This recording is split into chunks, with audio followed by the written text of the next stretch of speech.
Secret versus FaZe, elimination on the line. Someone's going to be packing their bags. Who is going home? That's intense, right? So you know what? I decided let's start off on a positive note, and it is Mandy's birthday. Happy birthday to you. Happy birthday to you. Your pie is cute and tiny, like you. Oh, thank you. I was hoping you were going to chime in. I was like, is she going to sing the whole song? No, but I mean, no one was helping me. Crew, come on. You're always singing back there. That cameraman's always singing. Nobody chimed in. It's fine. Okay, but happy birthday. We adore you. You're doing fantastic. And I'm working with you for the first time, and I'm having such a blast. So I just wanted to show my appreciation. Dev, Jackie. you're okay. Just kidding. Love you, Dev. Dev, I'm sorry. You know what, Dev? Let's just move on to this match. Back to Secret versus FaZe. And Dev, real talk, this is a tall order for Secret, right? This is the game everyone has been waiting for. It is simple. Secret lose any map and they are eliminated from the Six Invitational. Secret needs a 2-0, otherwise they are out. And conversely, FaZe need just one map and they make playoffs. And we're talking about FaZe, Jackie. Yeah. The Yavle Major champions, the Berlin Major runners-up. Imagine if FaZe gets grouped by some bottom-tier EU team. Yeah, I mean, Mandy, let's start with Secret. And in ways, he ain't wrong, right? FaZe is a storied siege program. Secret, kind of the complete opposite. I don't want to say anything mean, but real talk, right? Yeah, look, Secret, they've had to battle their way through the midfields of the stages throughout the entire of 2022, right? They've just made it through the last chance qualifiers, and really, there are a lot of emotions, and there's a lot to learn that comes with international travel, being here in the LAN environment as well. It's just a very, very new place for them to be in and for them to get used to. Yeah. And I think that, yeah, we've definitely seen that come through in the server as well. Yeah, I think at times they're showing off some rookie behavior for sure. But Dev, we were chatting about this. I mean, they have the coach Twister, and then they have Kendrew. These are two names who have been in the scene for a while. That's it. Kendrew is actually one of the most experienced players at the tournament. He's played over 400 maps during his career, and he can be a great leader, which is, of course, what the team needs. But it's no secret that Kendrew is a very emotional player. And when things get tough, you really need a leader that can step up, keep their cool, keep the team together. And what I was thinking is when Secret are losing, just keep an eye out for the cameras and see whether they're talking, whether they're communicating. What is the vibe looking like? Are they arguing? Because that is going to dictate whether they're going to be able to come back or not. Yeah, they do not hide their emotions at all. Whatever they're feeling, you see it on their faces. But I do want to talk about FaZe a little bit, and we're hammering this home, right? Like, they have siege history, Mandy, and you got the feels for FaZe. I know you were a cameraman fan, so. I was a cameraman fan. I love FaZe. Their brand of siege is, like, in my opinion, none other. These guys, in my opinion, coins the whole problem-solving, round-by-round, flexible operator sort of play style, and I think there's no team that quite did it like the original 5-man of FaZe Clan, especially the start of 2022. Now they've lost cameraman and they got Vidaking in, and I think a thing about losing a support is that you don't realize that you've lost a support until they're gone. You don't realize what value they bring to the server, and then until you start playing scrims and you go, hatches aren't getting opened. Why are walls staying closed? That kind of thing. I think that cameraman being able to just get the necessary things done in the server actually enabled a lot of the other FaZe players to do their thing and to be flexible. And I think right now as a 5-man, they're sort of struggling to rebuild that flow between all of them at the moment. And in my opinion, I think that's what's putting them here, somehow fighting away elimination from the groups at the moment. It just feels like they're not quite there yet, not quite together as a 5-man. I think undoubtedly they're working through some things for sure. But Dev, they just need one map. That's it. Just one map. That is all, right? Yeah, absolutely. And that really makes me think about, I mean, we'll talk about it eventually, but when it comes to picking the maps for FaZe, they just need to really focus on picking a map they think they can win, because they can completely ignore secret maps. They can completely ignore the decider. At the end of the day, they just need to win the one map, and they will guarantee that they will not be eliminated. They will make it on through. Now, there is technically actually a possibility that FaZe can make it up into 3rd place, and therefore the upper bracket, but they'll need to get quite a few points in order to do that. Okay, and we're working to get that map ban information up. Our players are getting ready and into their spots, but I mean, I cannot emphasize this enough. The pressure is on, Mandy. Mandy, how do you think these teams are feeling going into this? I mean, without a doubt, they have to have nerves. I think to be realistic, Secret, look, they came through the last chance qualifier. I imagine they're coming into it with realistic expectations. We're probably not going to make it that far. They've got a scary group with very experienced rosters, right? So Secret, they're here to learn. They're here to be at this international experience and get the most out of it. But FaZe, on the other hand, completely different story, right? We're expecting big things from them. Can you really imagine a playoffs without FaZe? I can't. And in fact, all year long, you look at the 3 events that FaZe have managed to qualify for. Six Invitational last year, 3rd place. Berlin, 2nd place. Jönköping, they still made playoffs. They ended up getting first rounded in the quarters, but that is still playoffs. I'm not sure if FaZe have ever been first rounded from a Six Invitational or equivalent S-tier event. It would be a historic moment, and not in a good way. The kind of historic moment where Space Station has their first 0-7 loss against them. For FaZe, there is so much expectation. It's the polar opposite of Secret. I think that's exactly right, yeah. And I think for FaZe, this is the matchup that they really can't let the nerves get to them. Now, whenever we talk about FaZe, what we talk about with this roster is that they have the mental fortitude that is like none other, especially not just in LATAM, but in the world. And I think that every single team is commending them for it, especially W7M, all the new rookie rosters, they turn to FaZe to be that rock mentally and push through series like this. And we're taking a live look at the play area. Man, I'm just feeling intensity from these teams right now. They are very serious, and obviously for a good reason. But our map ban info is up, so who might you put in the hot seat first? Not our birthday girl. I'm gonna put Dev in the hot seat first. So what are you thinking about these map bans? I'm kind of keen to see Clubhouse from FaZe. It was to be the 3rd map against Heroic yesterday, but they didn't end up needing it. Well, Heroic didn't need it, I suppose. FaZe lost that series 2-0. The last time we actually did see FaZe play this map of Clubhouse was in Jönköping in that quarterfinal, and they got smashed silly 7-1 by Team Liquid. That is not a good record. That is not a good piece of recent history. And to go out and pick a map shows that, Mandy, like what you often like to talk about, these guys must have been working on a club really hard in the last couple months since Jönköping. Yeah, I think I'd have to agree with that as well. It's just from a quick glance at the map veto at the moment, it seems like FaZe have gone ahead and banned out Secret's high strength. They've taken out Bank. Both of them actually have a very similar auto ban in Villa, and Secret's gone ahead and done that. It just feels like FaZe overall have come up on the upper hand in the veto a little bit because they've been leaning into banning out Team Secret's strengths rather than Team Secret being able to ban out FaZe's weaknesses. I just think that, yeah, overall FaZe have got a slightly bigger map pool. They've got a little bit more to play with, and I think the 2 maps that they've picked out, they've clearly prepped for. And one thing that occurs to me as well is if you look at Team Secret's match yesterday, they played against M80, they played Border and Club, they got 2-0'd. So we're actually going back to the exact same maps that Secret lost yesterday. And so clearly they have a bit of confidence if they're happy to go back to it. And they've picked Border again, just like they did yesterday and lost 7-5. And FaZe as well have clearly identified that Secret have actually already played Clubhouse twice at this event. They lost it to M80, they lost it to Heroic, though the Heroic game was a very tight one. And I think FaZe, with a lot of VODs available on Secret and themselves having reinvented their Clubhouse, no doubt, since Jönköping, I think that that will be an exciting map to see. Okay, really quickly, predictions. Birthday girl, who's taking it? Who's winning? Predictions, I'm going for FaZe. I like the philosophy in the veto. They've gone and they've targeted Secret's weaknesses, and I think that's a really strong and mature sign of a team. Okay, that was a very serious answer from Mandy. I was like, she's getting down to business.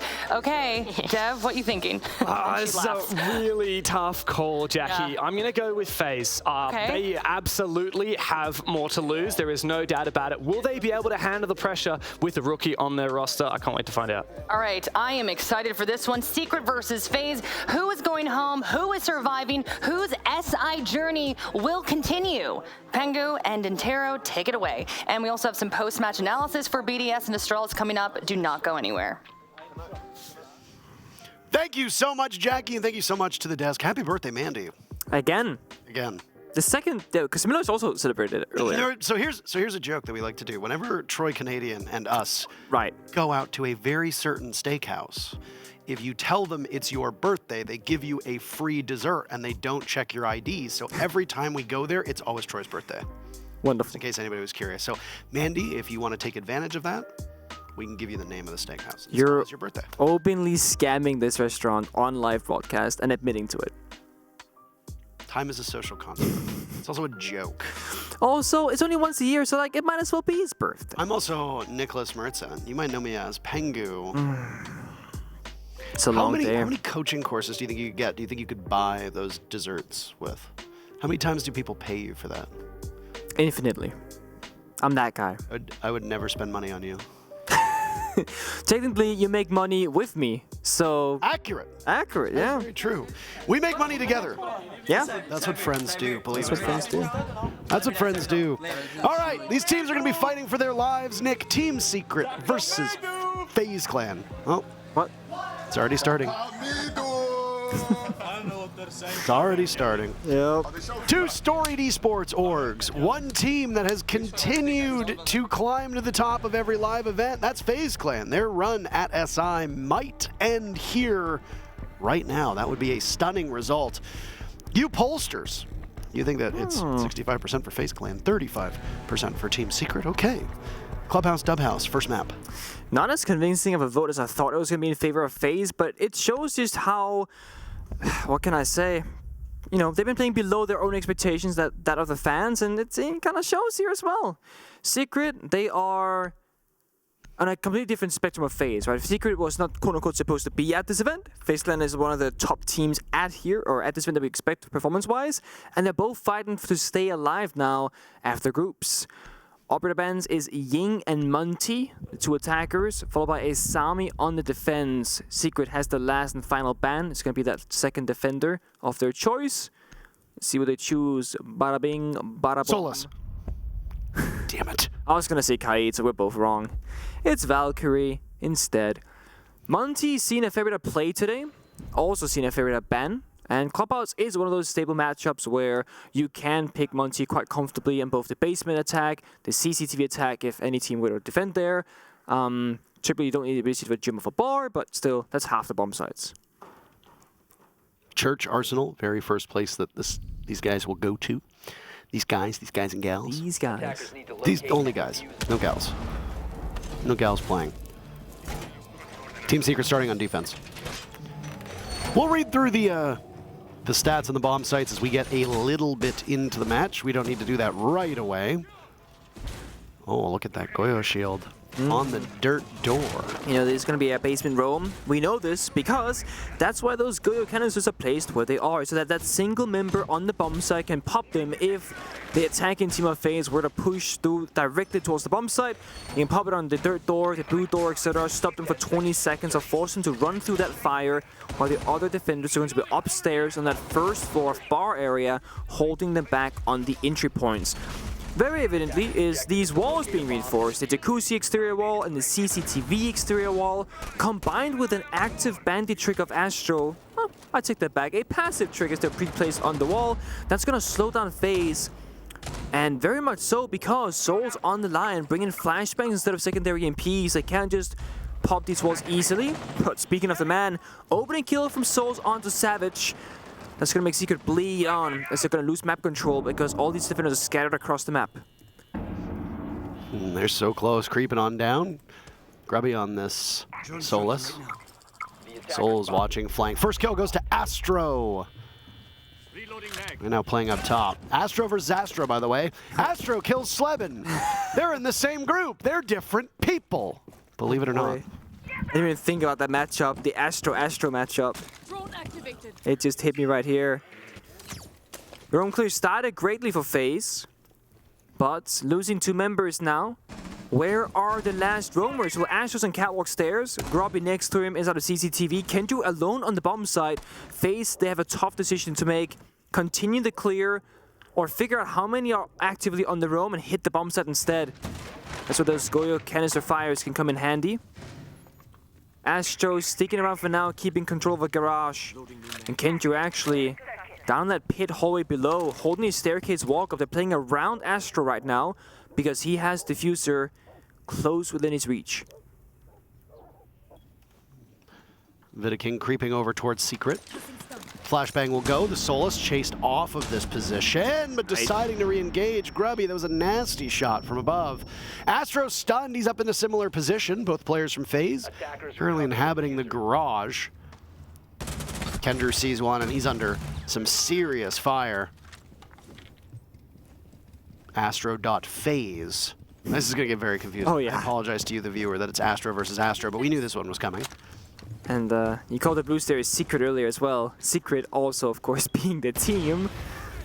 These are not planned ahead of time. Obviously, this just happens. Goya Fire popped at the 45-second mark, so about 25 or so seconds. That's when FaZe can start walking on up. Cyber on those blue stairs, also referred to as Secret on this map, but we'll refer to it as blue just for convenience moving forward. Cyber doesn't know which path to pick. He's got the diffuser, so if Astro watch over him. Both of these players on FaZe have had a disappointing event in comparison to their standards, but there's time for them to start to do some work. Astro on FaZe picks off Astro on Secret, and suddenly it's Kendrew versus Kendrew and Grubby versus the two players from FaZe. And Grubby's prepared for it and gets them both. The shotgun, the final kill. Secret start off with round one. And the knife to start things off. The corner play paying off massively in his favor, hiding that jukebox position. Here we see a nice shot from Grubby. Wow, flash essentially. Knife, weapon swap, shotgun, boom. Didn't get the double knife kill, unfortunately, but still is good for 2. 3 over on that round for him. It's the first round in the books. Upstairs immediately. Not going to see any of that main floor bombs out of bar just yet. Gonna save that for later. Jim is next up. No frost mats being brought out. It will be the solid focus for Secret right now. The Mirror, the Castle, the Smoke, the Jaeger, these are your stable 4 for most of these bomb sites, or at least the 3. The Castle, bit of a gym situation. The Solus is arguably +1 flex operator for Secret. And just like their fellow team from EWL of Eminem, they prefer this operator to deny information from FaZe. Find their drones, deny the entry points, make them guess as to where you're going to be playing at. FaZe Clan doing a bit of a tanker repicking, going from a lot of soft breach onto more hard breach destruction. So off the Sophia, off the Sledge, onto the Thatcher, the Ace, and the Hibana. So double, triple hard breach for a gym attack. This is very uncommon. There aren't that many hard walls to work with. It means that they have absolutely no grenades. They just have the floors for terror drones for any soft destruction. They're even bringing a Thatcher instead of secondary MPs. So value-wise for FaZe, not the highest, I would argue. Grubby in a familiar position upstairs inside of CCTV. That's where he roamed most of the previous round, though the bomb site was down below. It's a gym bedroom defense. Sorry for the swearing. You're excused. Or rather, Thermite is, but... Did you say Thermite? Yeah, Thermite. Are you demo? Thermite. Why do you say Thermite. termite, huh? Thermite. Thermite. Thermite. Thermite. That's correct. I said the same thing 4 times in a row. Anyway, iconic line, nonetheless. Astro from Secret inside of construction. He sees one of the panels get blown open from balcony outside. FaZe have players positioned a variety of different spots, both on the construction side and also over on that jacuzzi balcony. Rotero drones going in, taking away some of the equipment that you'd see from Secret. Yeah, nobody from Secret inside of gym to deny the summer charge on the mirror window. That's going to give FaZe an entry point on jacuzzi. They're rotating over for it. They want to walk on in with 3 guns in the same direction. And Kendrew maybe wants to challenge first. Gets spotted out, gonna fall back. It's only a matter of time, however, before he's gonna get under fire. There's another Rotero drone on in. Shakes Kendrew out of his position, 1 minute to go. Escapes to the safety of the bathroom, but the wall's been shot open. He doesn't have any protection from that reinforcement. As the Black Mirror's been taken care of, and another Selma will grant clear passage to walk on in. Now towards the stairs, FaZe's attention will go as Cyber bursts through the bathroom. Soul's not too far off. They're side by side. Diffuser in Soul's hand. He's just going to go for cover in the middle of the open. Nice shot from Savage. Secret are allowing them to have this bomb site. They don't seem to know that the diffuser's going down. That's poor intel. Slevin softening up Souls as he goes to get off of the plant. Savage to do half of his HP gone, and FaZe will double up on kills. They hold a 4v2 as the timer continues to burn away. Jump out from Astro on Secret side of things. Vidaking ends his reign. Astro of FaZe taken out by Slevin, and then it's Souls to do cleanup duty. Team's tied at 1 apiece. Very clean execute from FaZe, but also Secret making it very easy for them. Doesn't contest Jim whatsoever. No one playing downstairs. Solus can't check for the plant. No C4s, not even a toxic babe tossed out either. It's absolutely free. Kenju, the only member playing on that side of the map, dies early and no one retakes that position of bathroom, master bedroom itself. No one from FaZe even on that master bedroom or gym window outside the building to cut any rotations, but it seemed like Secret thought there would be a player there because Kenji was very cautious about those windows when he was trying to rotate himself. Perhaps a lack of information from the side of Secret dooming them. They're gonna go back to that same bomb site, so clearly they think some very small things went wrong that they can fix immediately. Grubby on the Goyo instead, giving Savage the Solus operator. Everything else stays the same. Of course, that means no castle on the board. The Goyo's not what I expected from them. It's not like time was a problem, nor the entry points. The fire's not gonna change the outcome of the previous round if it plays out the same way at least. If anything, trying to hold onto that black mirror window and bathroom longer with a wall deny or shoot that summer off the wall itself. Because that bathroom area is the most vital area of this bomb site defense. Yeah, to go back here so quickly suggests that they think it was only a small issue, Nick, that they can easily fix. Yeah. I don't know how true that is, but we'll see. FaZe also, same thing, bringing the same lineup, triple heart breach. Second round in a row. So successful in the previous round. It was. Opening up construction quickly and then the pressure on Jacuzzi. It boxes you in, right? That bomb site, if you cut off the two wings, that bird sinks very fast. Good formation on the bomb site. Grubby might see it at the corner of his eye, but no. That drone stays alive from the outside of Jim. Of course, Savage on the Solus can find all active drones if it's gadget actively on. FaZe, they have this very methodical approach to Rainbow Six Siege. They play slow. They want to achieve the objectives in a calculated manner. So step 1 through 3. Get the right walls open up, get the office hatch, open up those side windows, apply all that phantom pressure, keeping Secret guessing as to where they're actually attacking from, and it works. Again, Kinju, very much afraid of the side windows, but no one is actually there. If they can get Kendrew off of that black mirror and open up bathroom, things will get so much easier for FaZe Clan. Kendrew's still on this very powerful spot. You can hear a Rotero drone go in. Oh my, Grubby was going to swing that, but there goes the Rotero drone, and now a regular drone scouted too. Black mirror taken out. Bathroom no longer able to be held by Secret. They fall back deeper into the bomb site, and Grubby swinging for his life. Oh. He's going to die to a Rotero drone. Oh no! That's a tough one. 3 players from FaZe stacked outside on Jacuzzi right now, Nick. That's the exact same thing that happened last round, although it was Kenju falling to that same exact angle. The question is, can FaZe execute in the exact same spot, and will Secret just let them do it, or can they stop them this time around? Slevin expecting a drop. There's an entire symphony of flashbangs that go in there, and Cyber just marches right in, and he's taking complete control. They don't know that he's in the middle of the bedroom. Savage down below.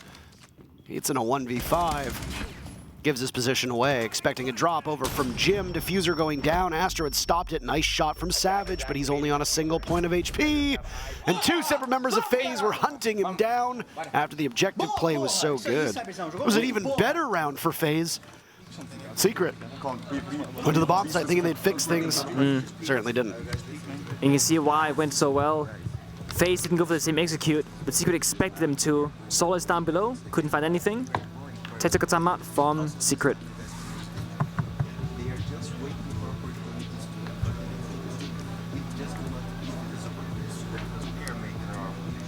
So if you guys are going to make, let's do do a fucking play on together. If you guys want to retake one area, push the corridor at the same time that someone jump out of the windows to pick the windows, so you guys create bases. Because right now we're just overpicking now alone.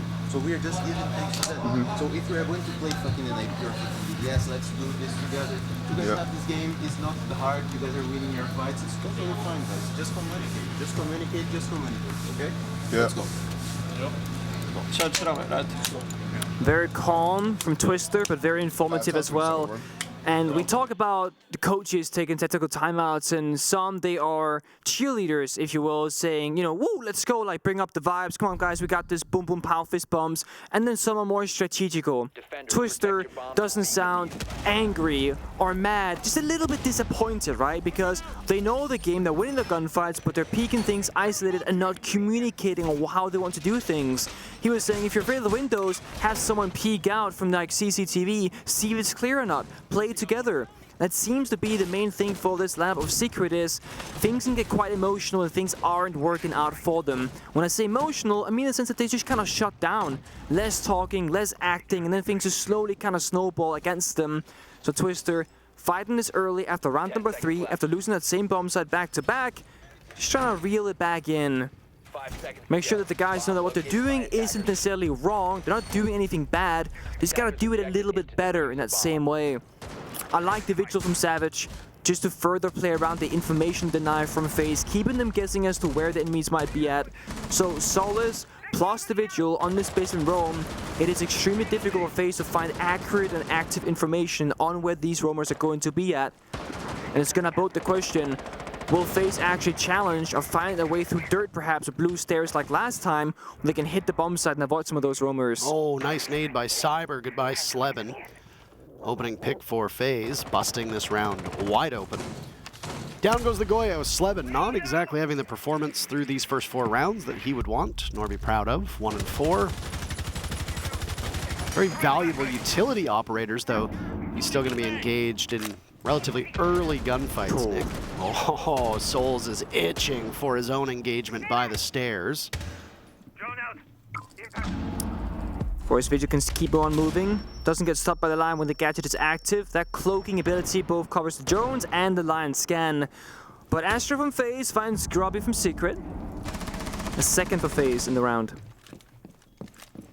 Yep. Back down. They must realize now you got a turtle with 3 players. 1 minute and 20 seconds off the clock, and FaZe Clan have such an advantage over you.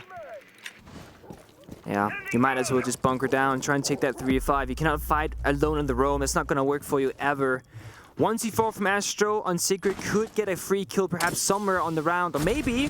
there it is. Oh, Kendrew, doing what you do when you're at a disadvantage, you take the fight to your opponents.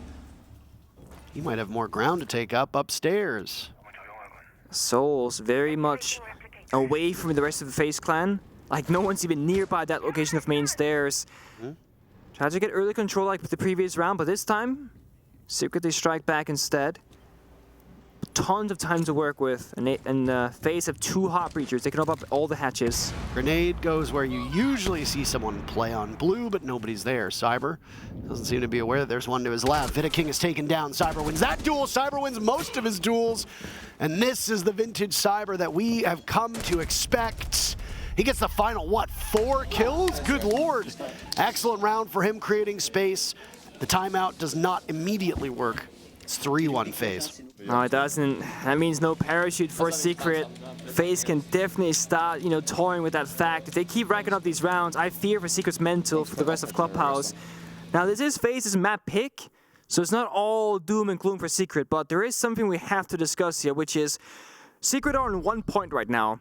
The second team in the group, second lowest rather, is FaZe, and they're sitting on 5 points. There's 4 points between these 2 teams playing right now. In order for Secret to have any chance to be at the same points as FaZe and win the head-to-head, they have to beat them, obviously, but they have to beat them 2-0. That means if FaZe win their map pick of Clubhouse right here, Secret is going home. It's very straightforward, because then Secret can only get the 4 points. They're gonna maximum end up with 3 extra. That means they're on 4 points, FaZe will be on 6. Math doesn't add up, therefore FaZe they stay as 3rd seed. I believe in that case, and Secret, 4th seed, and Secret, unfortunately, they will have to go home. So they are quite literally fighting for do or die right now. It might explain why Twister is also kind of being rather quiet in a tactical timeout. Doesn't want to add further stress onto the players. Because it can all look very doom and gloom otherwise. Yep. I like that you mentioned that, right? Because sometimes the map can be hard to visualize, Nick, but it is straightforward. The only way Secret makes it deeper into SI is a 2-0 victory. Now, yeah, the night is still young. Quite literally, it's only 7:30. At least here, yeah. At least here. Back home, if you're watching this in Europe, supporting your team's Secret team, it's quite a little bit later. It's 1:30 in the morning. Yep, different story for that one. Also early in this round, only 45 seconds have been burnt so far and no actual engagements, but a bit of damage back and forth. Cyber taking some, Savage taking some as well. FaZe applying pressure on this CCTV side, opening up the soft wall, but not making any entry yet. Oh, there's Astra to take down Kendrew. Secret again foregoing this first pick. FaZe have been so good at starting off the round strong, and it's Cyber to benefit again. FaZe and their success as a team lives and dies typically off of these two high-fragging players. If you don't see Astro and Cyber having good games, things get real dire for them.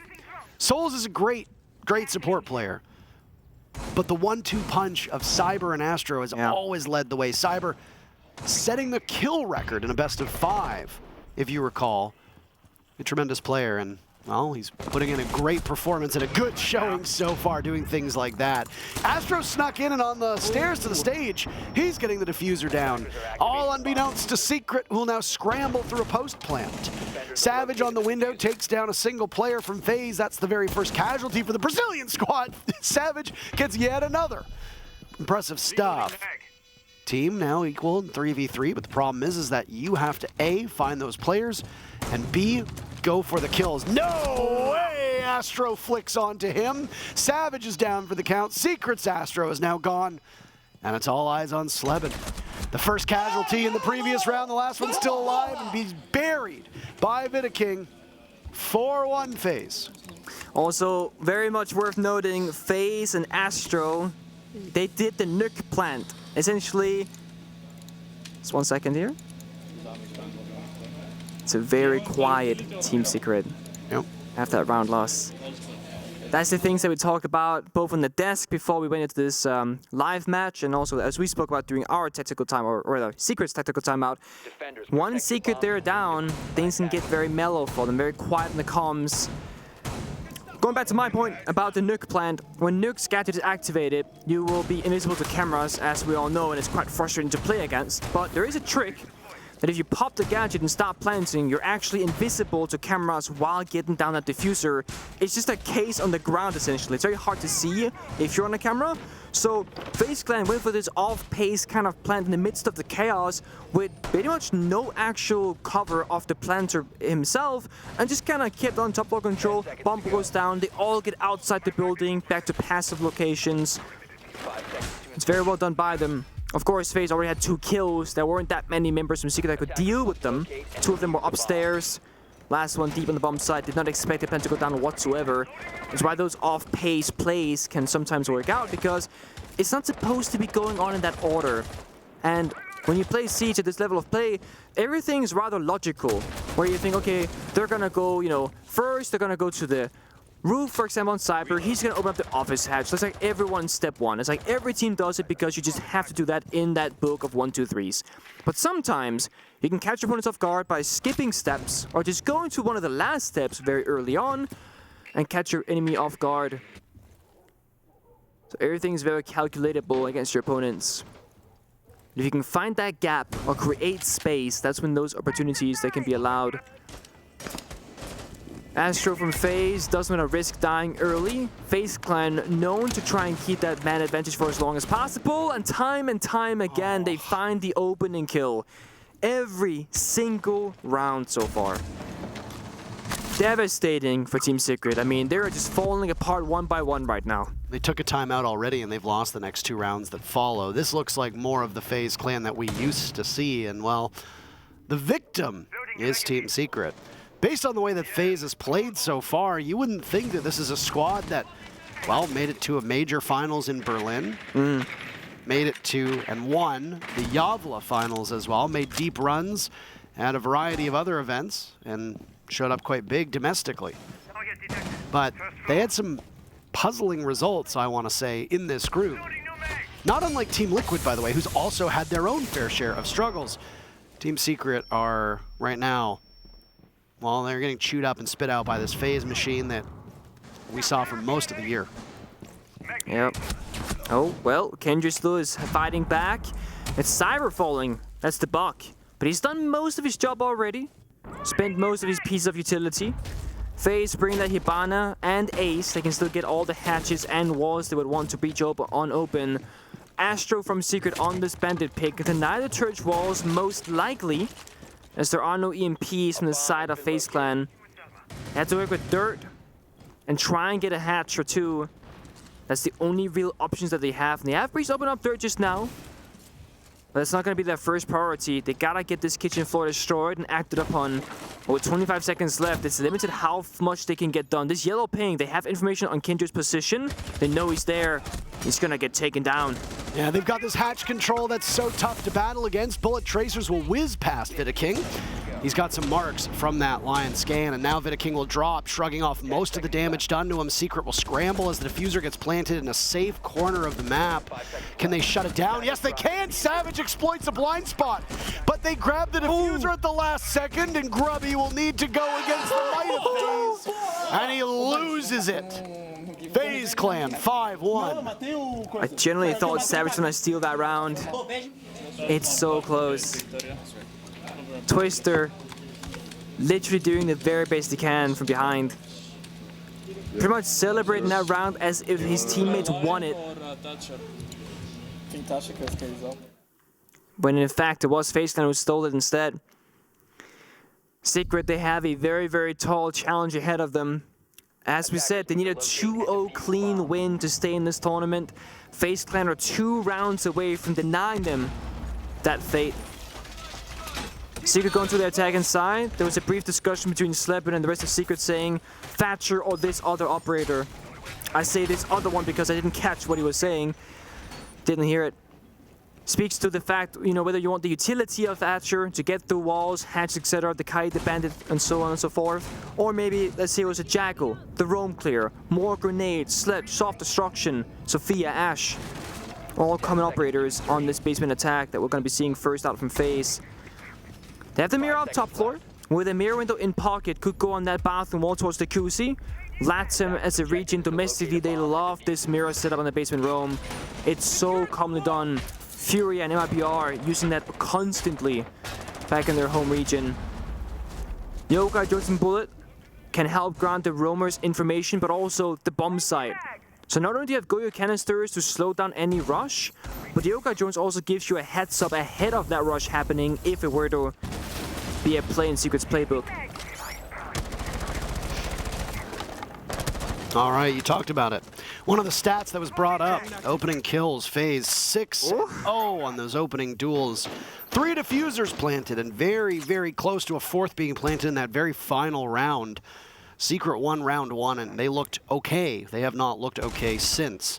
They burned their time out at the tail end of round number 3 and it didn't really accomplish much.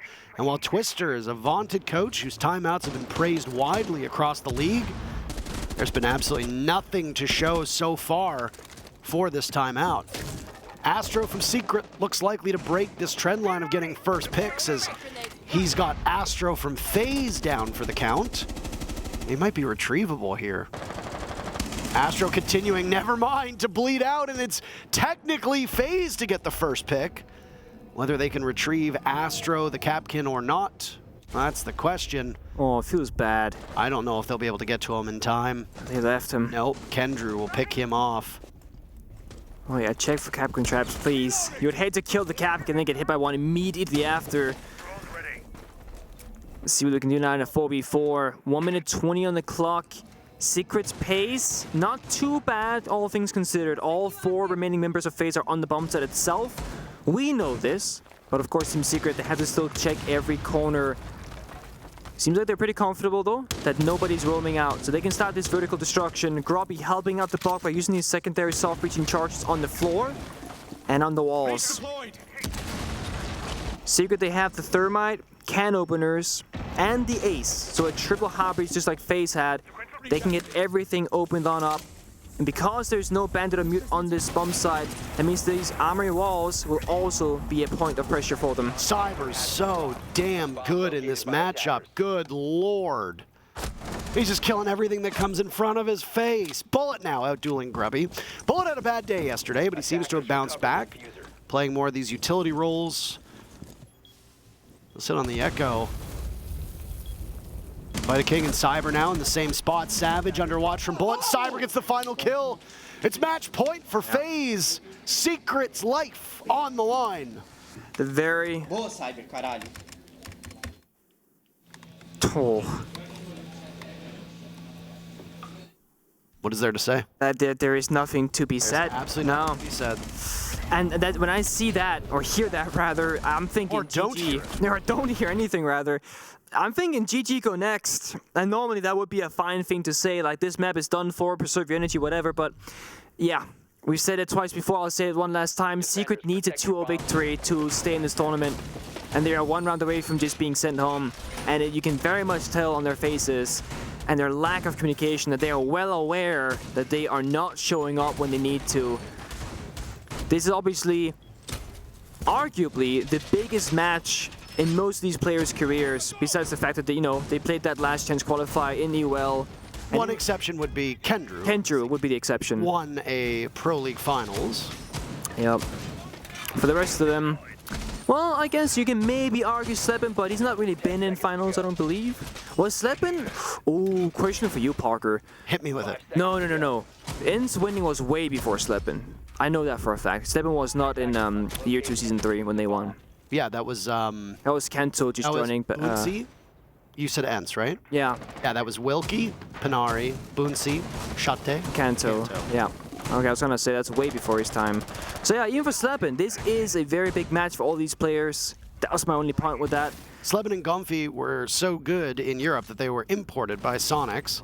And then Sonics shipped back home. shipped back home after an unsuccessful stage. Iconic was on that roster too, if people will recall.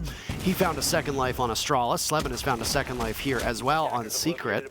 For a brief period of time, another Finn joined Secret, and that was your former teammate, Jonas. Oh. Jonas, as he liked to say it. Yeah. And now Sonics have imported yet another European, and this one is none other than Citizen.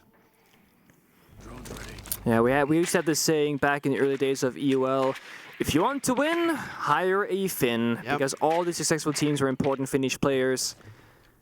That saying has kind of died with time, unfortunately, but there are still some legends sticking out the scene, of course, that are from Finland. Answer from FaZe does not trick the wall. Nice attempt, but wishful thinking. Slepin paying his due diligence, uses 2 EMPs on that singular wall, confirming and guaranteeing that that wall gets opened on up. Yana of Astro from Secret down below. Secret get their very first opening duel. Comes in round number 8. This is going to be a hell of a comeback for Team Secret. If they lose this map, they go home. It doesn't matter what happens in map 2 and 3.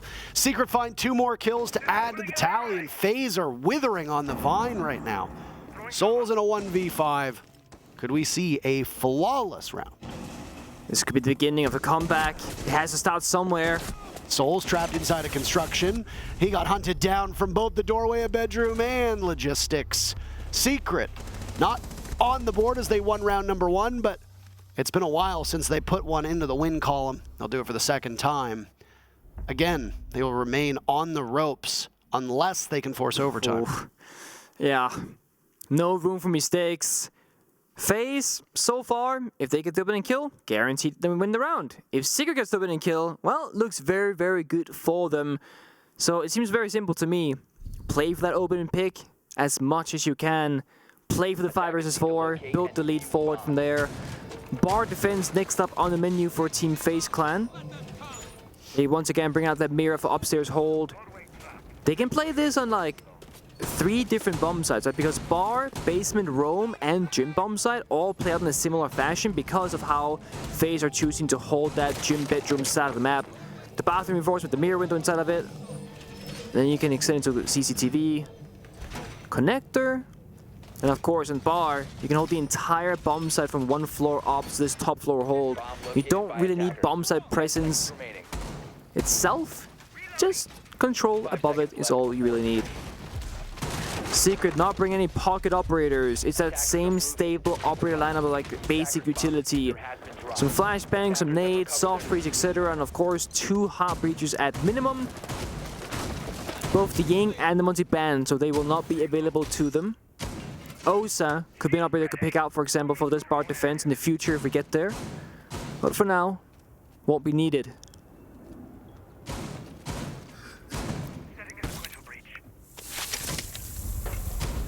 I suppose you've never really been in the position that Secret's in. Oh, kind of one time. I was going to ask, what goes through your mind during those moments? Well, for some players, as we saw in the player camps of Secret, it's nothing, right? It's you've already lost the big game in your mind. And for others, it's falsely believing that you are the better team, that you will make this comeback happen any single moment, and then you probably lose anyway. But you gotta believe in yourself in this case. I played the Invitational qualifiers for 2017, and I was in the grand finals against Team Yarnix, and we lost. It was miserable. Astro from FaZe finds Scrubby from Secret. That is not the start that Team Secret wants, because FaZe Clan, when they get the opening kill, have almost a flawless record of winning the round. Their conversion is very high. The only round that they lost, Nick, was round number 1. When they get the first pick. Yeah. Just in case people were like, Secret's 1-2. This nade could do a ton of damage. Doesn't do any. Yeah. Savage now goes down, gun through by the Vector, chewed up and absolutely spit out. Now there's another. Oh. God, Vida King. Now it's Kendrew to go as well. Astro on Secret. Versus all 5 on FaZe. Yeah. That might be the end that you're looking at, the 1v5. FaZe right now, they're printing the plane tickets. Astro doing some damage, but Souls finishes it, and it's flawlessly done. With FaZe Clan winning the first map, Team Secret, go home. All 4 teams eliminated from the Six Invitational Stage 1 are now known. 3 from APAC, 1 from EU. Direwolves, Cyclops, Athlete Gaming, and Elevate. And now the last team to qualify for the Six Invitational is the last team to go home in stage number 1. Team Secret qualifying through the EU Last Chance qualifiers, defeating Outsiders, a very familiar team that you have probably seen around with Shepard and Joystick and crew. And Secret still have at least 1 more map to play. They can't just forfeit it, they have to play it out. How much are they going to care about this match, though? We'll find out. We're going to a break. We'll be back in just a couple minutes.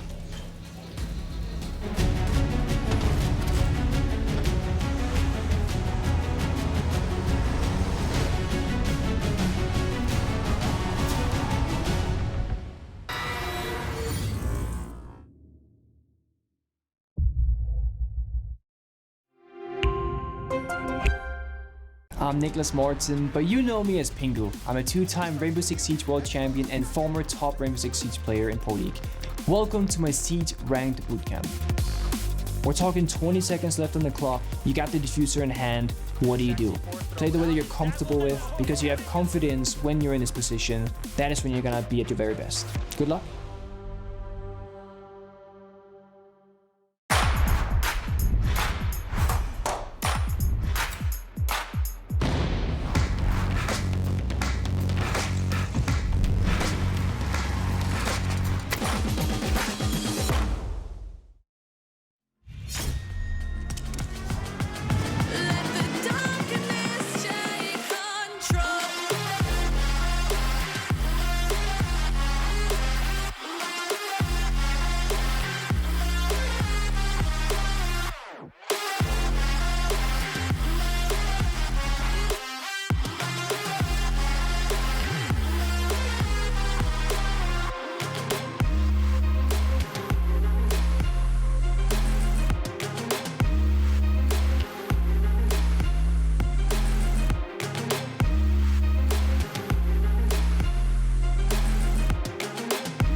Zeros are trying to get some semblance of what is going on the base floor. Pamazoo almost there with a nice shot. He's going to give up the goods, though, around Armory Stairs. Logic Bomb off. Nobody covering him. Working his way in. Gomez with a big shot, but oh, the cross all the way over from Office. We'll discover him. Has a hold immediately to his right, but nobody on the prowl. Easy pickings as Gomez will be taken down inside of Kafe. 1-1 exchange again to start out round number 5 here. Neither team with a definitive advantage to play off of as of yet. M80's defensive setup is being pressed back quite hard, however. So that is going to leave the room open for Dark Zero to set themselves up now. Once again, setting themselves much more properly for the next stage of this execute moving forward. Past that, we'll have to see if they can make it work into the site here finally. Like I said before, things have been a bit of a struggle in that regard. Yaga inching forward here, waiting for the opportunity to strike, hoping that there would be a clearance on lower yellow, and he's more than likely going to end up being right about that if Dark Zero's thorough enough, but I'll have to wait and see. Dark Zero, I just noticed now, is starting to get a little bit low on time and only 30 seconds remaining, but they strike true with another pickup, and now they should be good to move forward here. Spirits with a long cross, if he can get someone to establish themselves on it, it'll be a clean pick, more than likely coming his way, but look at this Dark Zero, still barely moving at this point, just waiting so patiently for M80 to make the mistake, and they've been right about that more times than not so far. There we go. Only down to Yaga now on that flank, and he's already struck from it, so they know where he is. They know he's going to be hiding out here.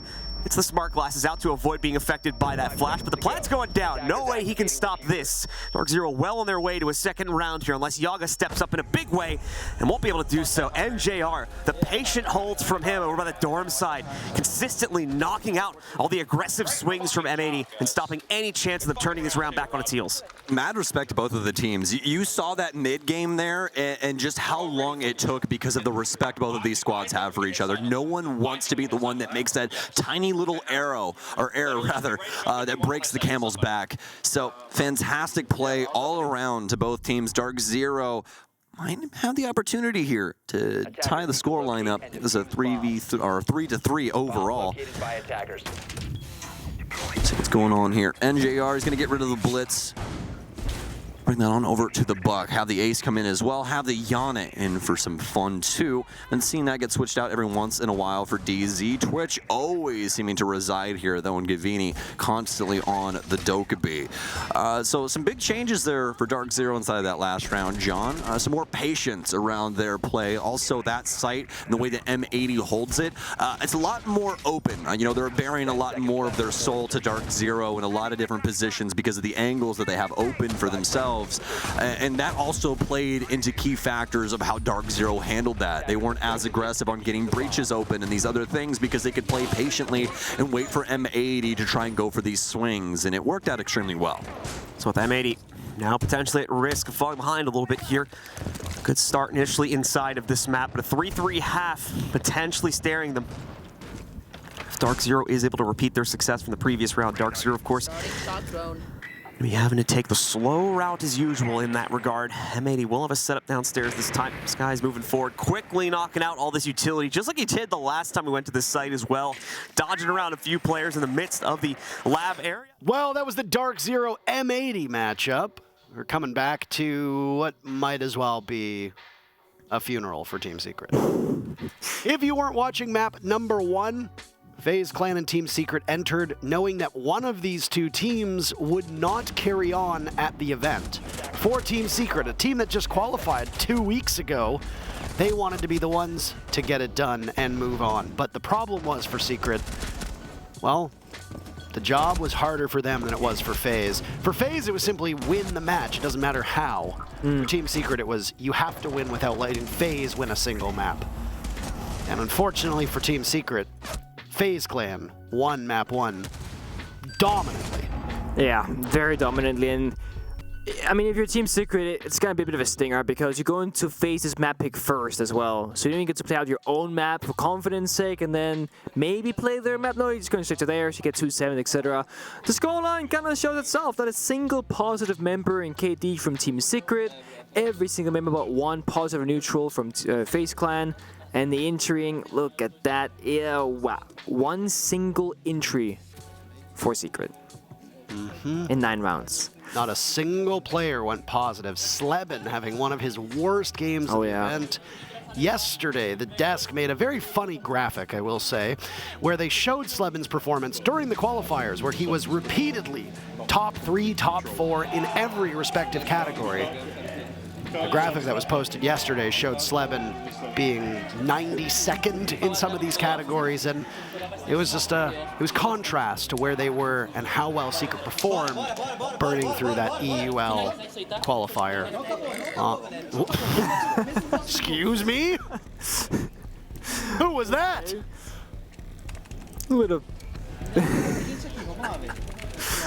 Yeah. The question becomes, do Team Secret try? Yeah, that is the question, isn't it? It's their map. They get to have fun on border like they wanted to, but they're going home. I mean, maybe if they want to go out, and there's no operator ban. Team Secret has banned that. Okay, I'm not sure about, this might be the first no operator ban we've seen so far. It's the first that I've seen. I haven't seen a no operator ban here at the SI. And there's no reason to really do a no ban, but Secret have done it. Now, this could be a strategical thing that they have planned out, whether they lost one the first map, or maybe it's just one of those, they're going to go out with an absolute bang here to end things off. Either give us a show, or prove something that they can do on their own side, or give their fans a show. See what their last defender ban will be. FaZe Clan ban Ying and Mira. Team Secret, they ban Thunderbird. Okay. Which, again, not a very present operator at this tournament. So we'll have to see. Apparently Thunderbirds are not go. I'm not even gonna clap or any. I'm sorry. And see, Caveira is being showcased. Doc, Alibi. Give me Tachanka, please. I was gonna say, this could be pick your favorite operator, boys. Oh, then it gets kind of serious. Legion Pulse Alibi is not too out of the ordinary. Attackers need to Now, locate and defeat. if I am Team Secret and I want to have fun, interrogating your opponent would be the best approach, because last I recall from statistics, we have not actually seen an interrogation at this event. We've seen Caveira being played a handful of times. We've casted some Caveira. We've casted some Caveira as well, yeah. But we haven't seen anybody successfully get an interrogation off here at the group stage. So that could be a goal of Grubby's, perhaps. Normally he's playing the Solace, playing aggressively on the map. Now perhaps with this Caveira shotgun, playing more passive, hiding in a corner, looking for his opportunity to strike.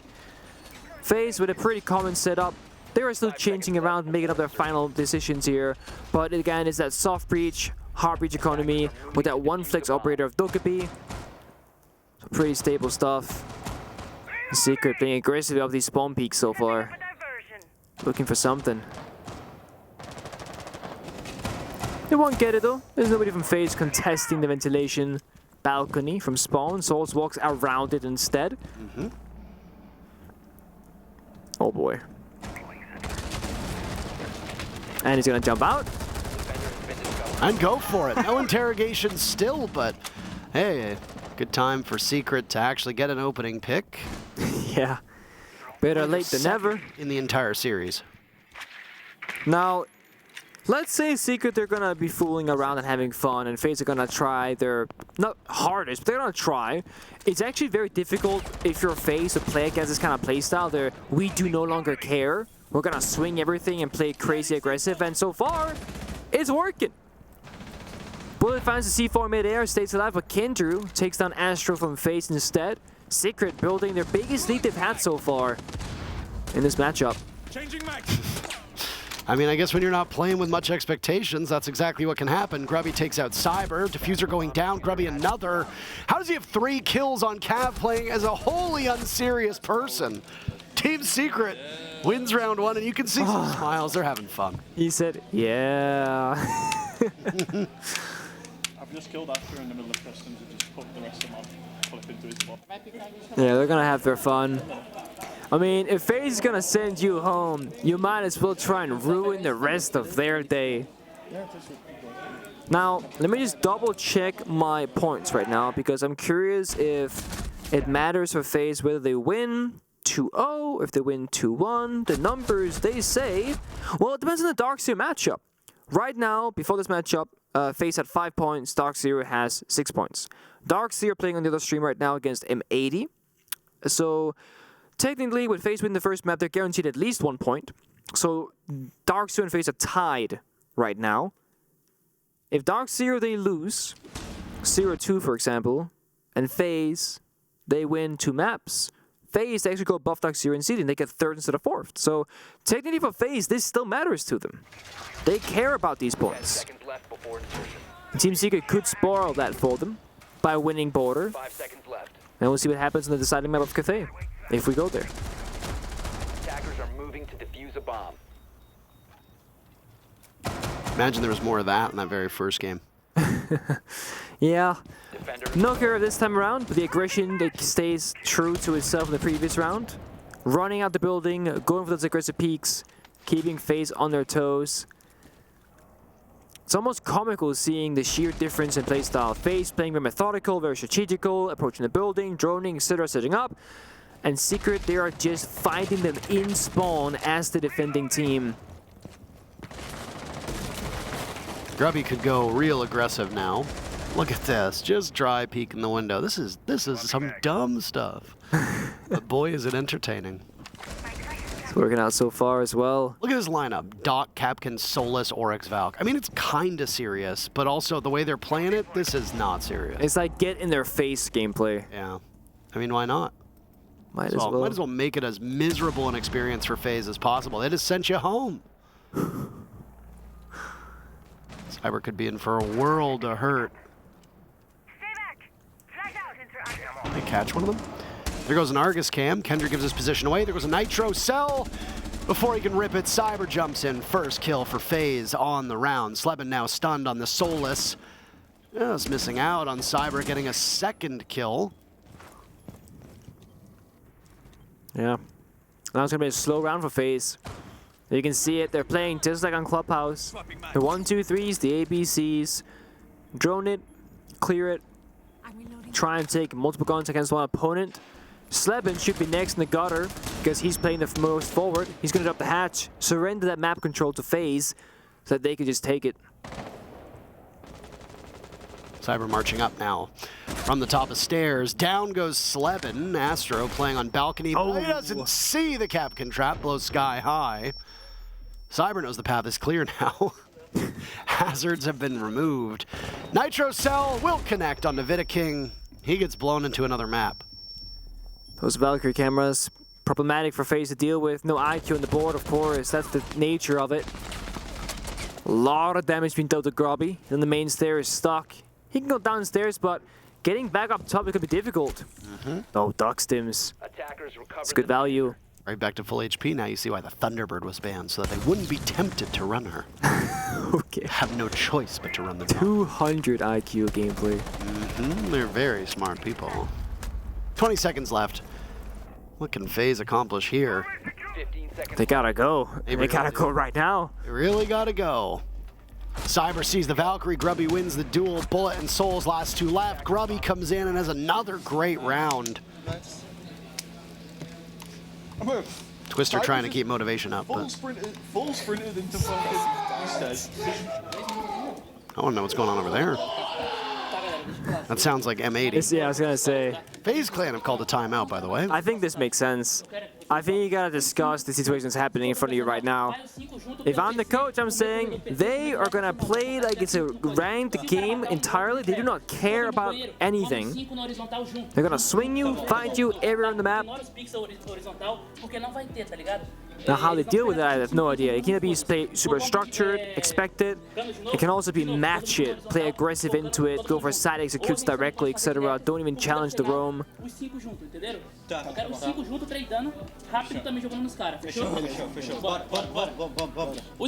caralho, bora. É bom a gente alguém de quê? Eu vou de quê? Eu vou de quê, eu posso de quê? Na real, meu zero é bom também, mano. Sound like Astro from FaZe said sure, but I don't think that's what he actually said. Now, with that tag timeout, of course, Secret, they also got to speak amongst each other and their coach Twister. We didn't hear any of it, but I'm sure some words were exchanged. Might be as simple as keep having fun. It's working, guys. Hold the timeout already. Lineup, it is getting arguably more serious. I love Astro from Secret picking up the Warden, because this could be one of those direct executes, you know, glass smokes type scenarios. The Warden stops that from happening, as you can see through the smokes, and you cannot get blinded when that gadget is active. The Frost Mats, always a stable operator. We see it time and time again. The success rate of the Puck Mats, so high at this event. Every region, every team, they've been there. They've landed a mat somewhere, lost a round to it. It sucks. 5 seconds to insertion. Attackers are heading out to defuse a bomb. Not really much to say about this match so far, Nick. No, it's pretty chill. Yeah, it's very chill. Next 2 rounds, next 2 maps, if we need to go to a 3rd map. Not really consequential at this point. Defender exposed. As far as I'm aware, does it change the calculus for FaZe if they win 2-0? Do they go up? Depends on, yeah, actually, because DC is 1 point ahead. They're now tied with the FaZe win the first map. M8 and DC are playing right now. If DC get any points in that match, DC, they go forward. But DC holds the head-to-head against FaZe because DC beat them 2-0. So yeah, FaZe needs another point. Well, it's no wonder that they're going to take it seriously. Team Secret don't really care, but I mean the lineup that Secret's bringing could very easily be played seriously as well. They decide to take every engagement though. It's not the lineup you bring necessarily, it's how you play it. And the fact that Secret keep peeking open doors and windows with reckless abandon, well, it just goes to show you that they're not too worried about being precise and coordinated. Now for FaZe, what matters is it's the seeding right, between place number 3 and place number 4. It means lower bracket run or upper bracket start. That's between them and Dark Zero to figure out after all of this, depending on the results. M80 are guaranteed their spot where they are. Sam can get shut down. Attackers have dropped the bomb diffuser. That's Secret getting on the board now though, 2 kills. Astro firing back from FaZe, taking down Savage. Phone calls finish up. Grubby's still on the board. He's been excellent. He'll do some serious damage from above, narrowing FaZe's numbers down to 2. Attackers recovered the bomb diffuser. 7-1-1. Diffuser getting planted. Grubby can hear that. It's a very obvious sound. He has a hatch to drop and a small opening as well to boot. But he has no idea where anybody is. Nice shot on the Astro. Grubby suddenly just turning them on. Waiting for Souls to peek. Oh, Grubby wins it. All right. Somebody call 911. That's Grubby's score. Secret 3-0. It's impressive. When Secret are playing carelessly, they get results. That is absurd. Grubby, you shouldn't do that, bro.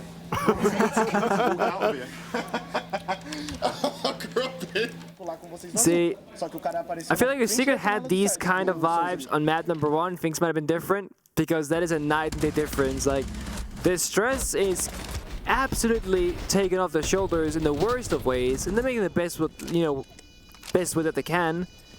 But it's a nice clutch from Grubby. Get that 1v3.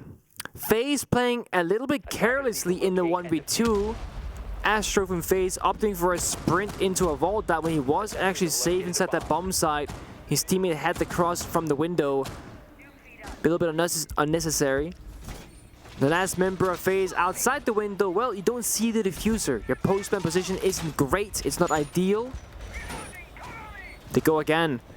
3-0 in favor of Team Secret. Ventilation bomb site up next. FaZe just can't pick any of these defenses apart.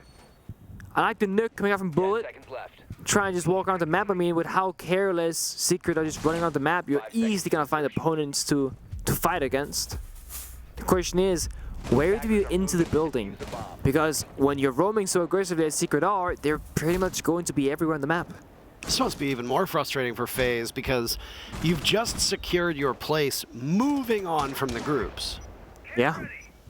But now your opponents are playing like Neanderthals, and you're losing. What? Yeah. I don't know how these 2 spawn peaks happen. They just jumped out the window. Savage and Slevin just going for broke, and FaZe punishing them for it. Oh, you're right. It has to be frustrating for sure. Because, as you said, there's very real stakes on the line for this FaZe Clan team. Oh. FaZe hitting every shot so far. You've made them angry. You're gonna start shooting back even harder. 2v5 in favor of FaZe Clan, just storming through the top floor. Bomb site, of course, is downstairs below. And there's no one on the bomb side. Astro is out of Customs, Kenju is out of Tellers. They are miles away. Of course, FaZe don't know this yet. They're gonna open up the floor, check all the corners, then start joining at the bomb site itself and be like, oh boys, it's clear, we can drop on in, get that plant down, get comfy. That's what they're gonna do. First kill for Secret is Astro on the Cyber. Souls falls. Wait a minute. No. 3 players from FaZe just died as Secret retakes. They put into a 2v2 and Kendra's just on the diffuser. Astro's gonna plug them out and this will be really easy. Vidaking will need to save it and he does it. He kills them both in the end. Oh my, that was close. That's a 2v5 retake and it's like 1 second until the round is won from them. Had they started diffusing earlier in the round, that could have gone way different. Or if those keeper barriers were blocking off the dock diffusing, granting cover, could have changed the outcome as well. He could have keep a barrier. Exactly. Make a fortress. Yeah. Keep a barrier at the desk and it would have created a complete barricade in front of him. I guess he wasn't expecting somebody to come from that angle. Understandably. Yeah. Hear the moment kind of thing as well. FaZe are getting freaky with it. Amaru and Nuke now both being played. Trying to figure something out here. I mean, if you're attacking top floor Armory, you can go for a very direct attack on Archives. You can bring some funky upgrades like the Monty, get kind of crazy with it. We've seen that many times before in the past. It's also a stable ranked strategy. Monty and that Archives exit the outside door, toss a bunch of flashbangs and smokes, go wild. It works every single time without failure. And there's no Warden being brought out from Secret. This is the perfect opportunity to do so. Yeah. How strange that they wouldn't bring an optimal lineup here. Finka being brought, I mean, the Finka makes a ton of sense with how things are going. It's all gunfights. That's gonna be Cyber. With the LMG. We saw that last night, yesterday's game. Don't remember who exactly did it, player-wise, but we saw Finka LMG and the sound of that weapon brings out the worst in my head. It's like, ugh.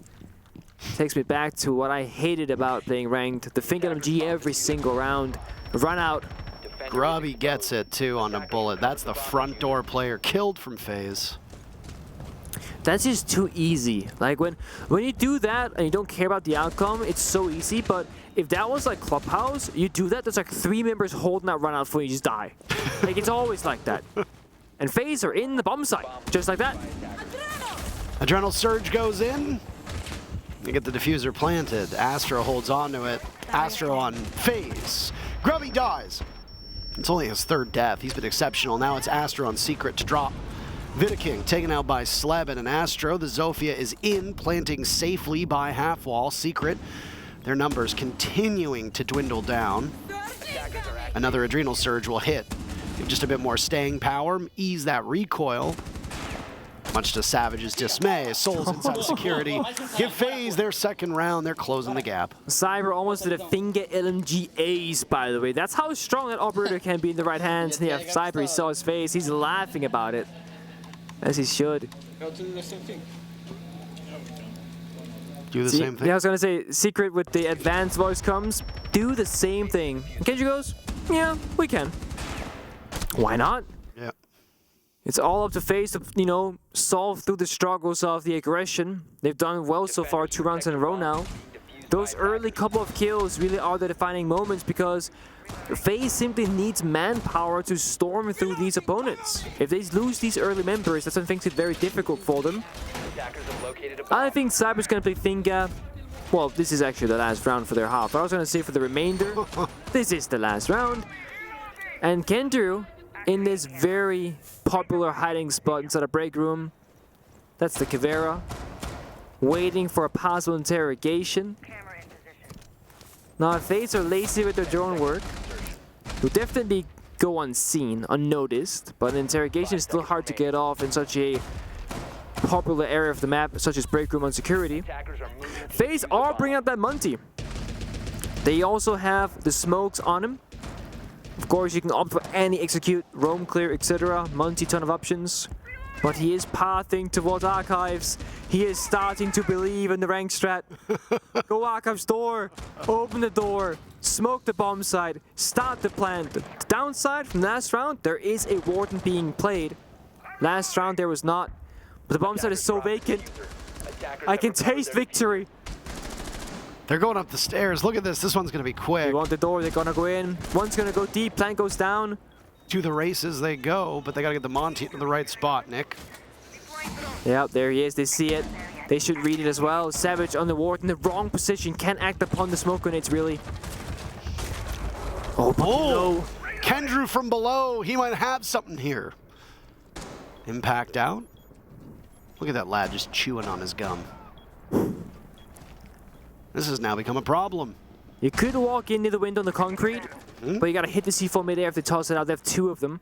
Oh, no. No, no, no, no, no, no, no. Who's going to impact the window and go for the jump out? Spirits is safe.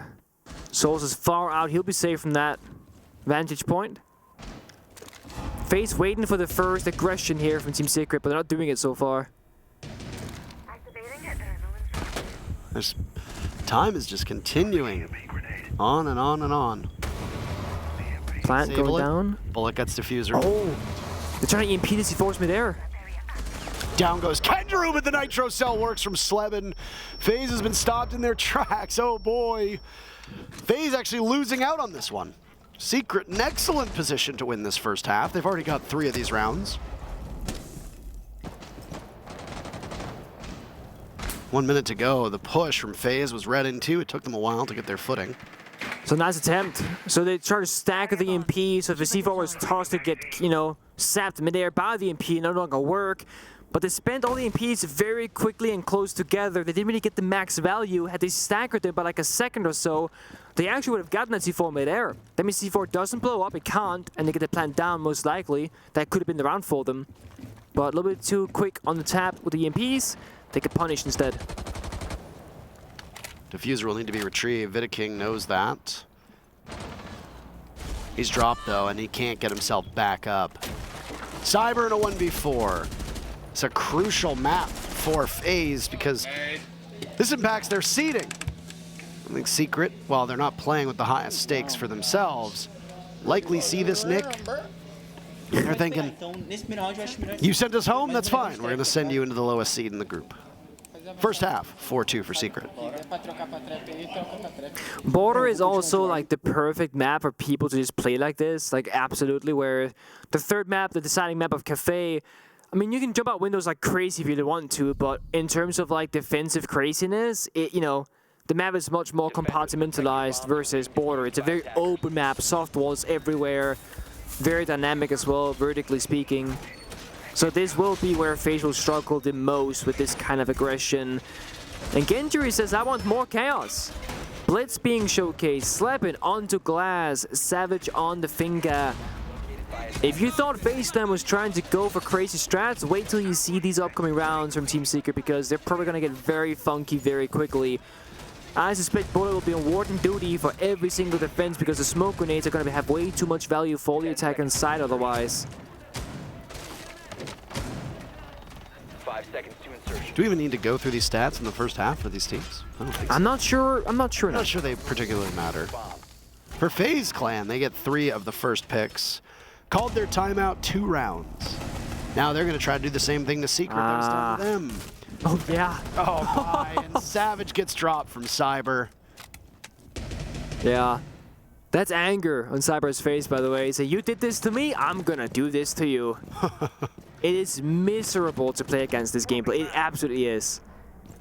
That's not very fun, I can only imagine. I've never played against it, so I can't speak from experience, but you can. Back in year 1 on Canal, back when that was in pro play, Inns would keep you outside the bolt in the entire round. That Insta plant. Not very fun at all. Oh, Kendrew. That's not a good one. 2 kills from FaZe Clan start this off. A nade goes up from Astro on Secret. Provoking a fight, maybe. He wants one. Losing it to Vidaking. They're having fun. Secret's having fun, you can see it. Savage smirking. Everybody from FaZe still alive. I'm just here to have a good time. Yeah. Kender tells him outside vent window. No way, he's ghosting his own teammate. That is such BM. Incredible stuff. Just incredible stuff. It's like when you're playing ranked with randoms and like you're the last alive and they're telling your opponent where you are. The issue is that these guys are a 5-stack. They're on the same team.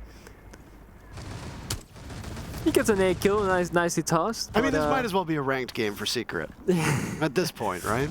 Yeah. What a way to end the day. What a way to end the group stage. Well, the first group stage, I suppose. Yeah. We get into the knockouts next. Yeah. I wonder about this one. Yeah, there's no nades left. There's so much time left in this round. This is really unbelievable. He's literally holding FaZe hostage in their own game. No way. Oh, no. No! Come on, Savage. Oh. Yeah. The FaZe aren't having any fun. No. Secret's having a lot of fun. No, as I said, I played against Sisu/Ns back in year 1 on Canal. They would literally, their entire mission when they were on the defensive side was to stop you from reaching the building. And it was so bad that nobody dared take them to that map. Then Sisu/Ns, I guess they're Ns, but yeah, Ns. They would go to international tournaments. So like this is like year 1, season 1 finals. And the North American teams didn't know this. So they took them to Canal and it was like a super unenjoyable experience across the board. And then no one ever did it again, basically. And I fully understand it. I feel like if Team FaZe Clan could like ban a playstyle, they would be like, stop playing like this, please. But you can't dictate how other teams play. Only what maps you're going to be going to is where you can have some influence. Secret with the Kali pick this time from Slepin. Gonna do his... No, it's gone. Fuse still hasn't been played, is that correct? No, I believe we reached every... Fuse has been played. That means every operator in the game has been played. Yeah. I think it was yesterday we reached that, if I remember correctly. I don't remember seeing it. It was in the M80 game that we did not cast, I believe, I was told. Right. Something like that. It wasn't our game, that's all I know. We didn't see it. Oh, Gendru. Again, FaZe Clan, they too can play this aggressive game. They have their own small tricks, like that punch and army wall.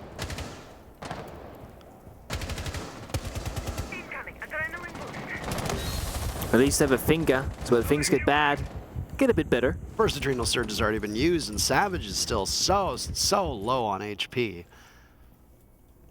Have to use one again. That T1 skin is one of the best gun skins in the entire game, gotta say. The Vitality Thunderbird skin. Oh. That was not released, by the way. Oh. That is the Vitality Thunderbird skin. That yeah, was of not course. released because Vitality dropped their team, if you recall. Yeah. Loading mag. The Wolves were Vitality. That they were. Now they're the Wolves. Same colors, so I mean, actually, because it wasn't that much of a difficulty. Could just rebrand the logo and make it work. Yeah, I suppose so. Both teams now in a 4v4, half of the round to go. These rounds are going to feel like eternity. Secret are in absolutely no rush. Well, they got nowhere to go but home. So. Yeah, this might be the last game of Siege they'll play for a week or so. Oh my god. Nice trade by Slebin. God, you see after the third bullet, that F2 just hits the ceiling.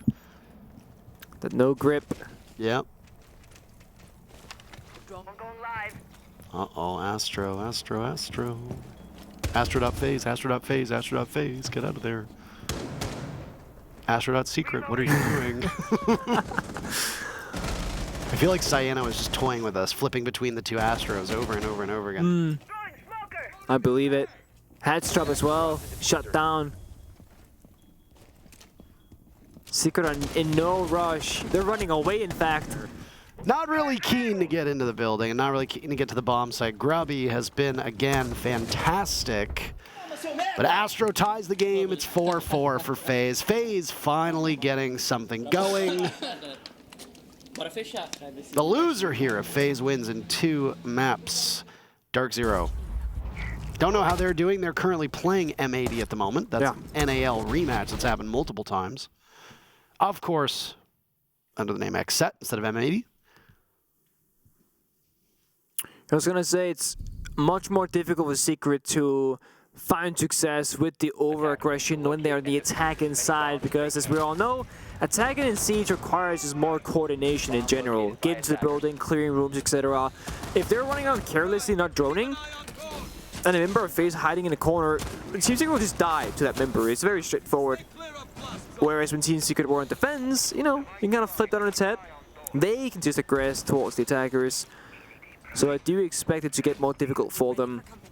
Now they tried that rush in round number 1, or rather round number 7, their first attacking round from Secret. But they didn't really fully commit to it, right? They kind of got spawn peek, and they tried that archive spam with Kenju and the Monty, or the Blitz rather, sorry. Did not work out whatsoever. Then since, they've just taken these like frag-oriented operators and tried to run the building. But then again, they don't really run deep in. They just find that the first room, they linger a bit, they wait around. It's almost like they're trying to make a slow pace now, just burn more time on the clock. Cyber, same spawn peek as last time. What skin is that for the T5? I can't tell either. I don't know what skin that is. It's very colorful, that I will say. Yeah. So I've noticed that a lot of the Wolves players, Nick, are running Wolves player cards. But maybe I just haven't played Rainbow Six and remembered it. But I don't think the Wolves actually have a gun skin in the game presently. Oh, they did fix that. They have Sophia's AR. Okay. Yeah. It got like added. I have seen ads for it, but I couldn't remember if that was already in there. Might have been added late. So I was gonna say, is it a new batch of skins that maybe they're not supposed to be using? Oh. No, that one's there. Not sure. FaZe about to surrender the lead. Souls is in the bomb site, but he's dead. Boys. Wow, that was Wait, hold on. Did you hear the lion thing going off while it was just... Okay, yeah, I guess. Wait, why are you using your lion scan? There's only one guy left. Confusing. Secret playing this ranked style still. They've got 5 rounds. If FaZe wants to win, they have to win out past the one more round that Secret might get. FaZe Clan would need to win 3 in a row if they don't want to go to over. Oh, okay. Not the biggest damage done, thankfully. Yeah, but that's not the start that you want. It's not the start that you want, that's for sure. I remember when, I think it was the first Pro League game I played after the introduction of impact grenades. My teammate Sai and Tornado Toby at the time were playing Chalet, I think against G-Bot possibly or something like that. They both pressed G upon spawning and they threw like 1 impact each, and like you all spawned in a clump back then on defense. We all got nuked down to like half HP or less.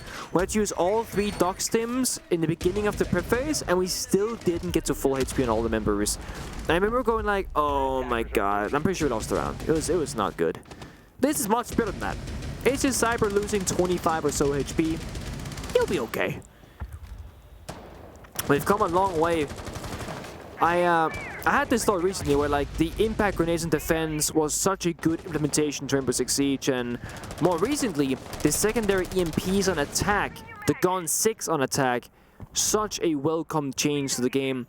It just adds even more flexibility and versatility of operators. It's also a way to balance it out for the developers. And overall, it's been very enjoyable to play with those tools, especially those secondary MPs, with Thatcher always getting banned, etc. You couldn't deal with Kite Claws. Very happy with that addition to the game. Souls reduced to just a single point of HP right now. Kendrew, the first one to fall. FaZe Clan will fight for this additional point. But Secret want to deny that. Secret are actually playing a very normal lineup right now, and I think that they smell blood in the water. That means that we will need a 3rd map, if Secret end up prevailing. Yeah, it looks very likely at this point. FaZe, they're playing that in-between of fighting back and playing structured, and it's really not decisive as to whether what is working right now for them. Cyber 1 HP left in the round. It's still a 3v3 on this armor defense, but Secret, they're actually breaching walls and actually progressing towards the bombs, and they could very easily plant here. The wall in front of them is reinforced. Diffuser going down from Sleben. C4. Astro will need to C4 it. There it goes. Oh, shot. Gets shot out. Yes, it does. Astro will rush into the bomb site. Cyber is still there. He's on a point of HP as well. Secret have got the hell out of dodge. Diffuser surrendered. I don't think Cyber's going to be able to long arm this. No. He's going to try. Bait them in. Astro's not really in a position for the save at the moment. There goes the window. Castle barricade opened up. Sleben can do some damage from here. Secret sweep through, and they're on match point now, looking to deny FaZe Clan a chance at an additional point. I've got you to see 4, bro. Yeah, that C4 shot, man, that was really important. That would have been a double kill otherwise, but the planter and the cover. FaZe on match point. Against them, that is. Secret have the match point. It sucks if you're FaZe. Again, I don't know what's happening in the Dark Zero M80 game, but the mixture of how many points Dark Zero will get and FaZe Clan will get defines who gets seed 3 and who gets seed 4. And the big difference between that is seed 4 starts in lower bracket. You lose one best of 3 series. Afterwards, you are out of the tournament. If you are seed 3, you will start in the upper bracket, but a seed 2 team will pick to go against you. But you get to live on even if you lose your first match. That means that you just have that parachute. That is oh so lovely to have.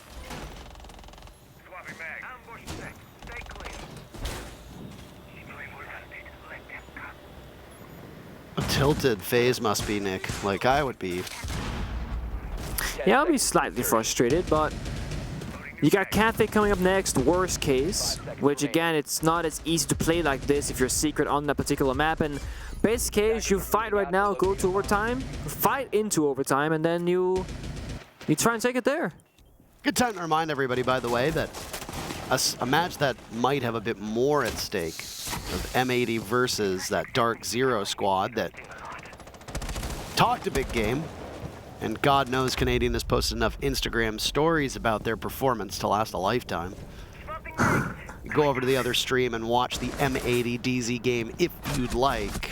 Not that we don't want you watching, but I was trying to figure out as FaZe are wiping through Secret at the moment. Secret have lost 2 of their players.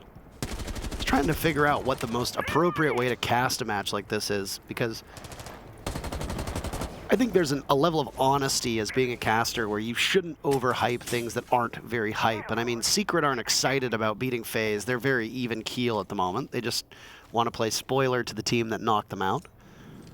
It's almost like a baseball cast, if you've ever listened to baseball, and the way that the announcers take a relaxed approach to the game. You know, Secret fires back. That's what it sounds like. I will say I've never listened to a baseball cast before. Have you ever watched a baseball game on TV? No. I've played baseball myself. I'm an athlete. It's not at all what I was going for. That's fair. Astro from Secret picks up his 2nd kill. Grubby and Astro combining for 21 kills at the moment. Yep. That is, to be fair, not very uncommon. Back in the qualifier, it was those same 2 players just doing so much work. Of course, Sleben had some great numbers as well, but Grubby, a very respected and arguably feared player domestically, has done quite well here at this event as well. Although his team, of course, not making it past the group stage. FaZe in a 3v1. Astro from Secret has a clutch up. Very close to his monitor.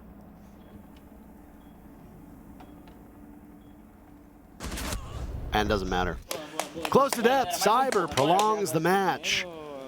What bomb site rather do you go to though if you're FaZe? That's the question. That army bomb site is arguably the easiest. It can be rushed very easily by the attackers. You don't need that much map control presence. The other ones, however, ventilation. You gotta play around the map quite a bit, especially upstairs. Tellers, same story, and Customs bomb site, one of the worst defending bomb sites in the game. Almost no team goes there. It is terrible. I did not expect FaZe to pick Caveira on what could be the final round. Yeah, that's definitely something. That is a pick. Yeah. Cyber doing his own best secret impression, picking an operator that normally is memed upon, only played if you're not trying super hard. However, it is a legitimate pick as an operator if played accordingly.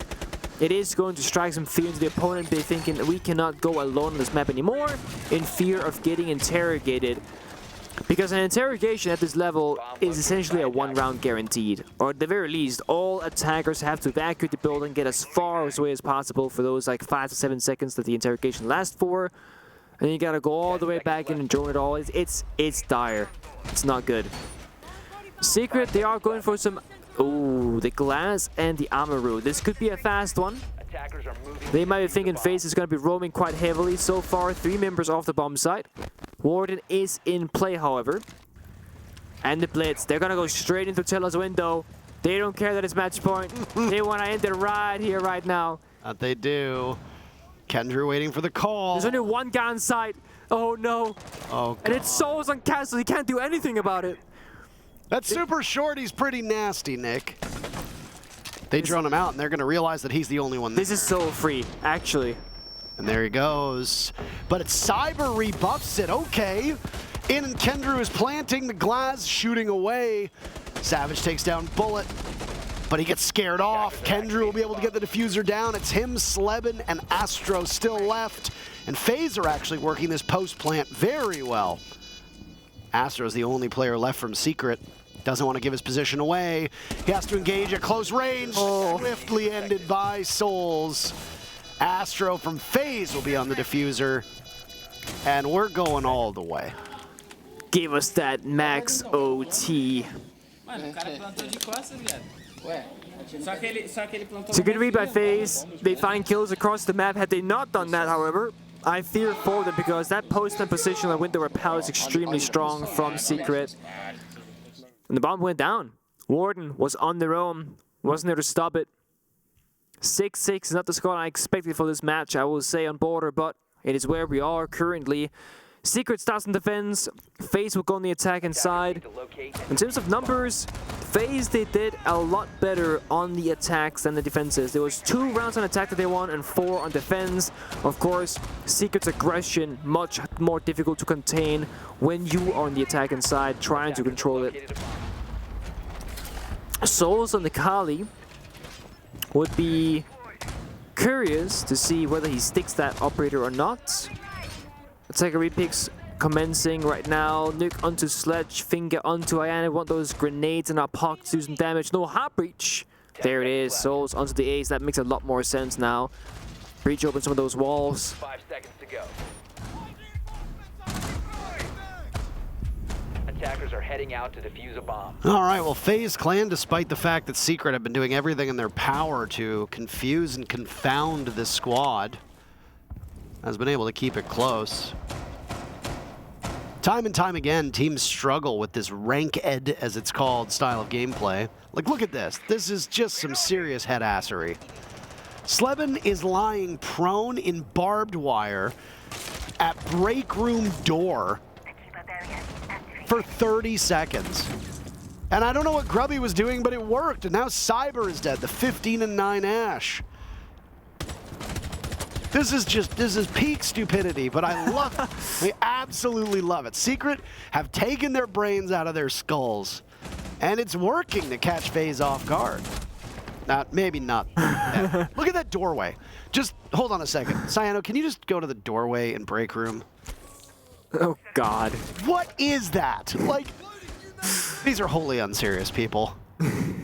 Because they have a dock, even though there was a down on Slebin, not only is he back to life, but he's overhealed. Damn.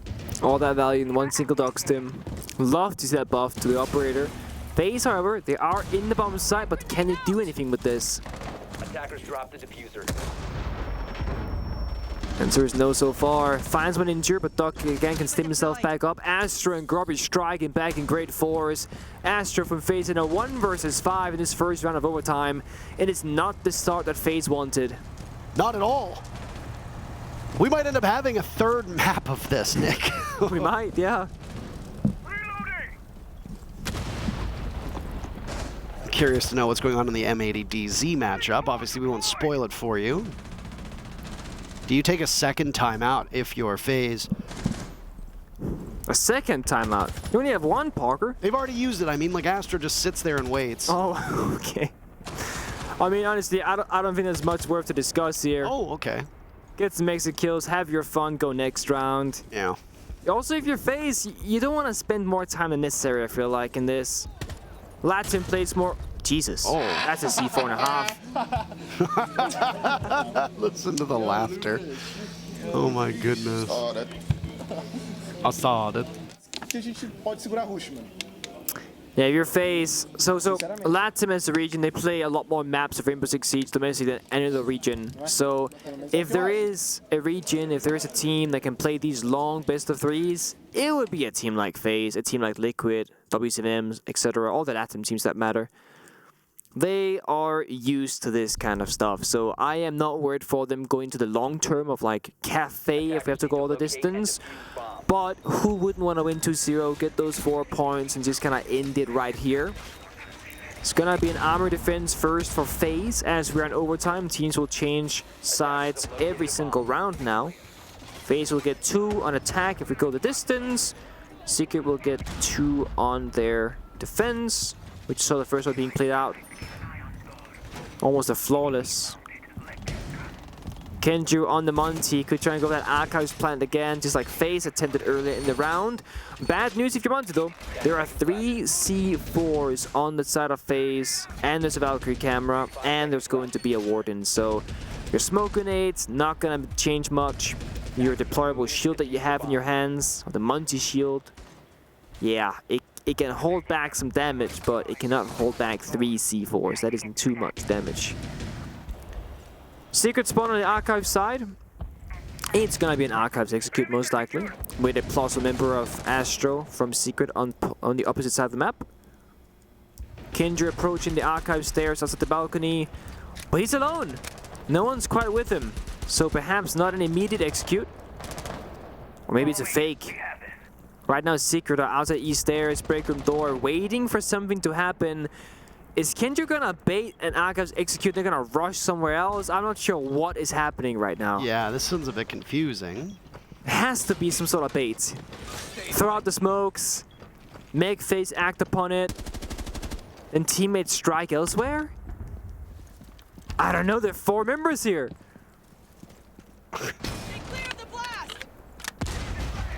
Make it make sense. But if we don't know what's going on, then sure, FaZe doesn't either. They don't know what's going on, correct. Secret are 3 kills away from sending us to a 3rd map. This is unbelievable. I mean, I suppose you're going to sweat it out to deal with this FaZe team. Not a flawless round, but it's a round nonetheless. Secret have absolutely nothing to play for whatsoever, but because they've been sent home, they're gonna do their damnedest to ensure that FaZe don't get every point they could get. They're just playing for spite at this point. They're finally laughing and smiling. I like seeing Team Secret in this state, but it's just 1 map too late. FaZe surely are frustrated with that outcome. They got Kafe to worry about next. To finish things off, 3rd map is needed all the way for these 2 teams. FaZe know and FaZe are frustrated. I don't blame them one bit. Well, that was certainly a map. Of all the maps that we have played, that one certainly was indeed a map. We got 1 more to go. We don't want to keep you waiting, I promise. We'll throw to a break and we'll come back in just a couple minutes.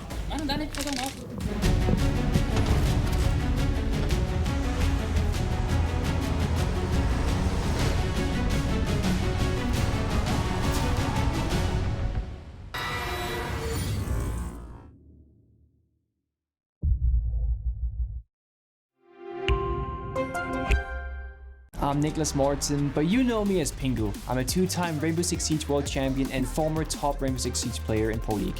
Welcome to my Siege Ranked Bootcamp. We're talking 20 seconds left on the clock, you got the diffuser in hand, what do you do? Play the way that you're comfortable with, because you have confidence when you're in this position, that is when you're gonna be at your very best. Good luck.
Going to be there until 4 seconds are left on the clock now.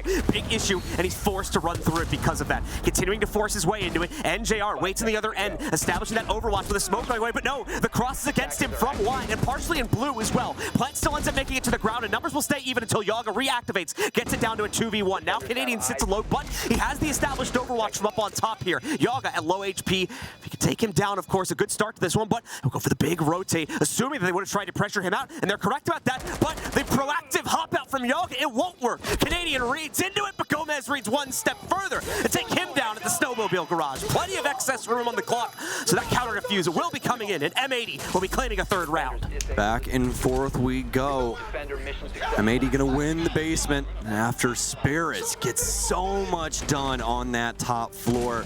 Vivas filling that around, and can't doubt him on that one. It was a heck of a show. Canadian DZ still able to get it down to the 1 versus 1, still able to get the plant down, but can't muster the round. Hard fought from them. Really have to give them the benefit of the doubt, especially after what happened on that top floor. You think if they have just a singular other person, just one more, they more than likely are able to pick that one up. Looks like the all chat now starting to be rung up with all the energy going back and forth between these two benches. So lots to be had here. Lots of activity between these two. Lots of entertainment for the folks at home as well. Well, that's not necessarily the reason the chat's going out for now. I don't know if you noticed Yaga's operator pick there, but right side. What? Oh, fair. I see. Well, with everybody going, oh yeah, I thought I was going to see Oryx, to be honest, so I was looking for purple. I think that's what the chat was about, because when it got locked in, he was like, you know it, in the chat, like, so. I mean, we'll have to see. Could this be, would it be our first interrogation? Maybe? I don't think I saw one on Twitter. We usually post it when it happens. For this event, yeah, I'm pretty sure. We've had other Cav picks, though, I know that. Yeah, but I don't think we've gotten an interrogation yet. Correct. So. Yeah, I don't think we've had one yet either. Man, and it's at the tail end of group stage too? What's happening here? I haven't had one in a while, really, I don't think, to be honest with you. I can't recall one in at least like the last 2 events or so. But we definitely had one at Youngshiping, for sure. Did we? Okay. Yeah, surprisingly enough. I think it happened in group stage too. That's where all the fun's had, it seems. Yeah, it seems like they always want to do the super crazy stuff either here or in the grand finals. There's no in between. I've never seen somebody hit a fadeaway SMG 11 shot until the day that SSG played Ninjas in Pajamas on the grand stage of SI in 2020. But I mean, it was awesome. It was definitely awesome. So, well, about a minute in here now. Not too much going on. That's kind of why we're off on our own planet right now. Everybody's trying to figure things out for DZ. They really want to make sure they know what's going on in this building. Not a single person getting aggressive. Finally, it's going to happen. And it's going to happen. Interrogation Yaga. Full info information now given to defenders. They know exactly where every single attacker is across the map. So a massive boon to M80 here. Immediately, Dark Zero has to call for a hard reset because of that one. That as well will be a massive advantage to our defenders here. That's just a little tee-hee moment from Yaga. And the thing is as well, Dark Zero knew it was in play. That explains why they were being so cautious, and even still, they get tripped up as he's hiding in a tiny little pocket. Welcome back, guys. Look, you might be expecting Parker and Pengu, but we've got a treat for you. It's Dev and Mandy here. Parker just came up to us after that map and said, look, guys, if you want to sub in, give it a crack, because we can't put any more words to this game. It has been quite the series, Mandy. We all expected this to be a banger. Coming into today, there was only one team that was yet to be grouped from the Six Invitational, and we've already found out which team that is, and yet they're not going down without a fight. Yeah, no, apparently not so. They took their own map pick. That's amazing. It is not every day that you go play 6 Invite and then take down FaZe on a map. You know what? That's a bit of a something. It's unreal what Secret has managed to pull off on Border. I'm just saying as well, I've noticed that it looks like Mandy is way shorter than usual. You are sitting down, just to clarify. I'm sitting down on a chair. I feel like, you know what, just to sit down. We don't have a box for you, so just to make it a little bit more fair, I'm going to sit down too, and this is a little bit more even. Yeah. Mandy, I don't think I've ever seen a game quite like that match of Border. You've got Cav hiding under tables inside of Break Room. You've got Monty rushes, Glaz rushes. Do we expect to see more of that here? Definitely. It's Team Secret, and they are feeling it. They're having it. Groovy in particular, groovy is what I was saying to Jackie inside of the green room. He's just having a laugh. He's having an absolute banger of a match. Indeed. Man, there were some close scenarios there. I'm thinking about that Monty rush on Archives. There was a split second before that plant was going to go down, but Secret managed to deny it with a C4. I'm wondering what this third map is going to be like though, Mandy, because if it's anything like that, this is going to be an incredibly difficult match to keep up with. I think so. I'm really excited, to be honest. I just can't wait to be filled with action. You've got your Secret players playing their comfort picks, walking in, feeling comfortable, jumping into the map and taking the engagements that they want to take. It's just been fun all around for these guys. For sure, and it's really nice to see Groupie right up there on his debut on the Six Invitational stage. Well, the group's stage, which unfortunately is where he and Secret will end their run. But they're not going to go down without making us laugh, putting a smile on our dials. That's absolutely what happened there. I can't even begin to describe some of the things that we saw that round. I saw people spawn peeking halfway through the round, trying to keep attackers outside the building. All kinds of shenanigans. Manny, we talked about how Twister is the brains of the operation, but I'm wondering at this point how much more brain there is involved in the way Secret is playing. Nah, look, I really think that these guys are realistic guys. They did say in a CGG interview a little bit earlier that, look, they're just here for the experience. They didn't expect to go too far into the bracket. In fact, they are our last chance qualifier team. They've been really middle of the pack, but here they are, and they're here to make the most of it. They absolutely are. And so we go to Kafe. Team Secret eliminated already from the Six Invitational in the group stage, but are refusing to die. For FaZe Clan, there is still something on the line. Most importantly, wounded pride. For FaZe, they know that they will be going on fourth into the playoff stage of the Six Invitational, but to go down to Secret after already confirming their spot would be devastating. Look, the Amaru's gone out from FaZe. They are having absolutely none of these shenanigans anymore from Team Secret. Kafe is a map that scares me for Team Secret. FaZe are pretty notoriously good on this particular one, and so having taken away Ying and Amaru, Team Secret probably thinking, they're cutting down on our tools a little bit, but thankfully they're starting out on the defense. So as the group currently stands here in Group D with M80, Heroic, Dark Zero, FaZe, and Team Secret. Secret is absolutely locked into 5th, but FaZe Clan technically have the ability to jump over Dark Zero and get themselves into the upper bracket of the playoffs, giving themselves a second life in that bracket. So there is still a lot to play for here for FaZe Clan. Quite the contrast to Secret. So if you're sitting there thinking, why on earth is this game still going? That's the reason. There's no joke. FaZe have a very good reason to keep playing this game and to win it. Well, ideally it would have been nice to have a 2-0, get those full 4 points, go up to 9. But here the best they can get is the 3 points. Now FaZe currently on 5, Dark Zero are on 6, and Dark Zero have already won 1 map, which means they will definitely be at least 7. So if FaZe win this, and Dark Zero lose their match against M80 going on the B stream, then that means FaZe will go into that upper bracket. Oh, and here we go. This is these team secret shenanigans that we were talking about just before we got into the match. Savage already looking for a spawn peek out onto that park side. Cyber deciding to take the safe way around the van instead. But look at the lineup that FaZe have brought for us. They are having none of it. They don't want to deal with anything. They just want to send in their Monty with all of their roam clear, get those logic bombs in, get that Lions Cane going, and try and get into the building nice and quick. And in contrast, the lineup that we see from Team Secret is a full stack of 1.5 times scopes. Well, I was going to say that, and then I realized Kendra is actually running the shotgun on Echo, so I guess someone's going to make rotates, fair enough. But Team Secret, nonetheless, have brought an incredibly aggressive roster. You already mentioned their spawn peeking earlier from Savage. FaZe Clan are going to take it very slow, make sure not to get caught out by any aggressive Team Secret players. Right under the hatch is Savage as well, already directly contesting the entry into the building. Now, these are 2 hatches that you cannot jump up as Oryx. These are outside of the building as Astro makes his way inside the building. That was almost something there with the C4, but Cyber hunts down Groovy and takes him out. Won't stop the rest of Secret from peeking. They are not at all discouraged. Kendrew, hang on a second. Suppressor on the shotgun. A soft wall before him to top red. As he starts to feel a bit of pressure, the wallbangs come through. He's lucky to have moved in time. Not sure if they're aware of his situation. But he does find himself somewhat trapped. Astro on the other side, inside of Cigar, about to be pinch out from Cyber below, trying to look for info on this minibar player. That's Kendrew, like you said, Supernova in hand on the other side. Just to play as someone on the other side, I think it's Bullet. Fighting from inside of the red wall, a bunch of Secret players as well, grouping up here to try and support poor Kendrew. Inside of Cigar is able to collect that one onto top red, but FaZe still with the man advantage. For how much longer, I wonder, as Kendrew has equalized. Savage low HP. Kendrew 1v1ing Astro on the Monty.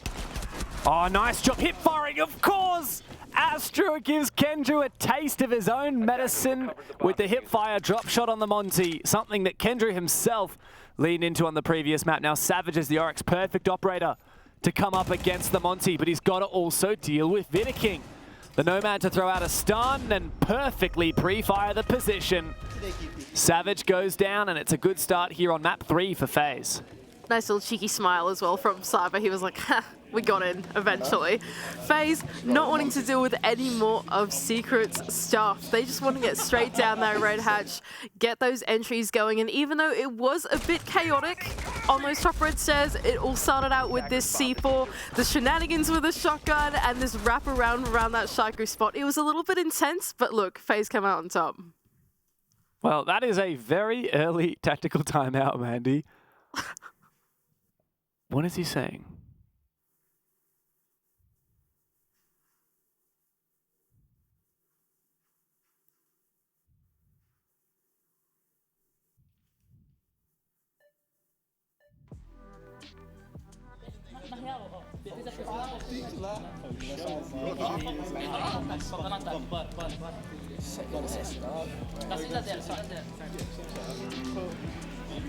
Well, Siege timing moment there with the audio coming through just after they finish their tactical timeout. Quite quiet here in the Secret bullpen.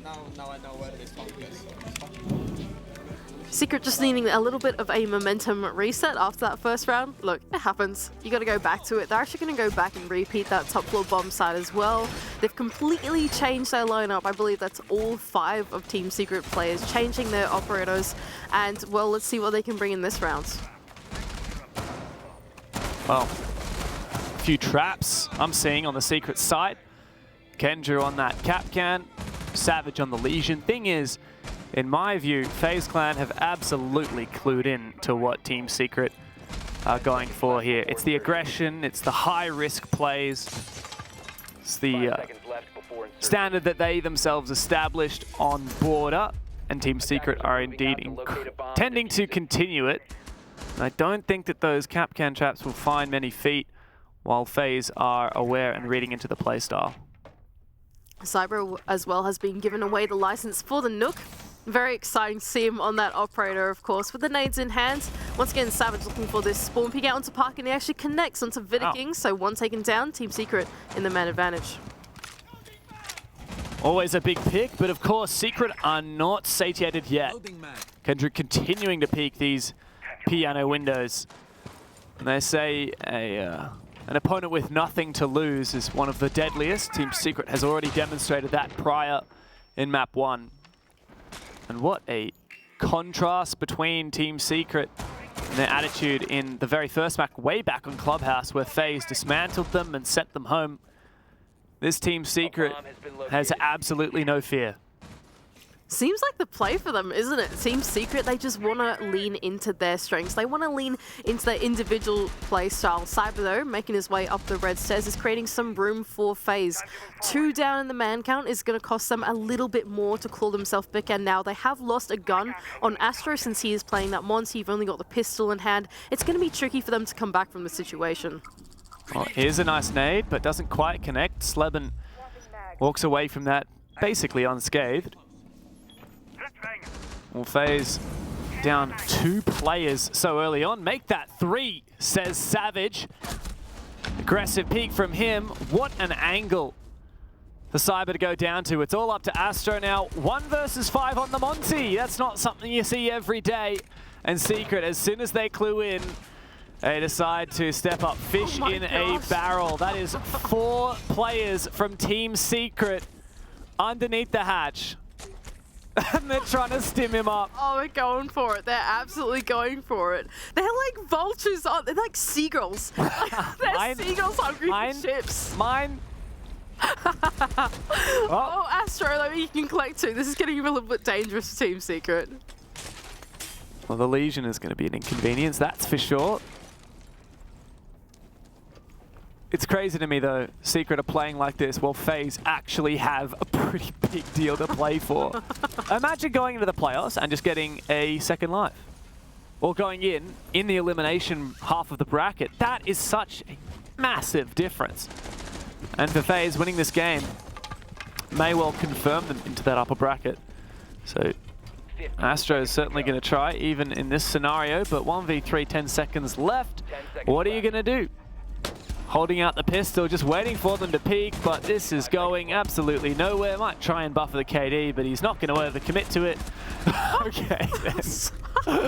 Well, hopefully they're having a laugh about it.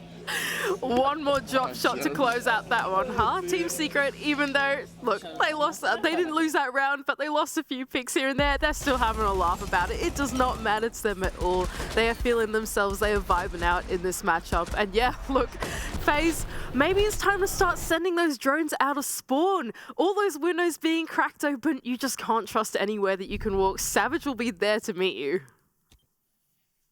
Defenders, protect your bombs from being defused by attackers. FaZe have got to get on their bike. Really, you should expect much better from this on this map.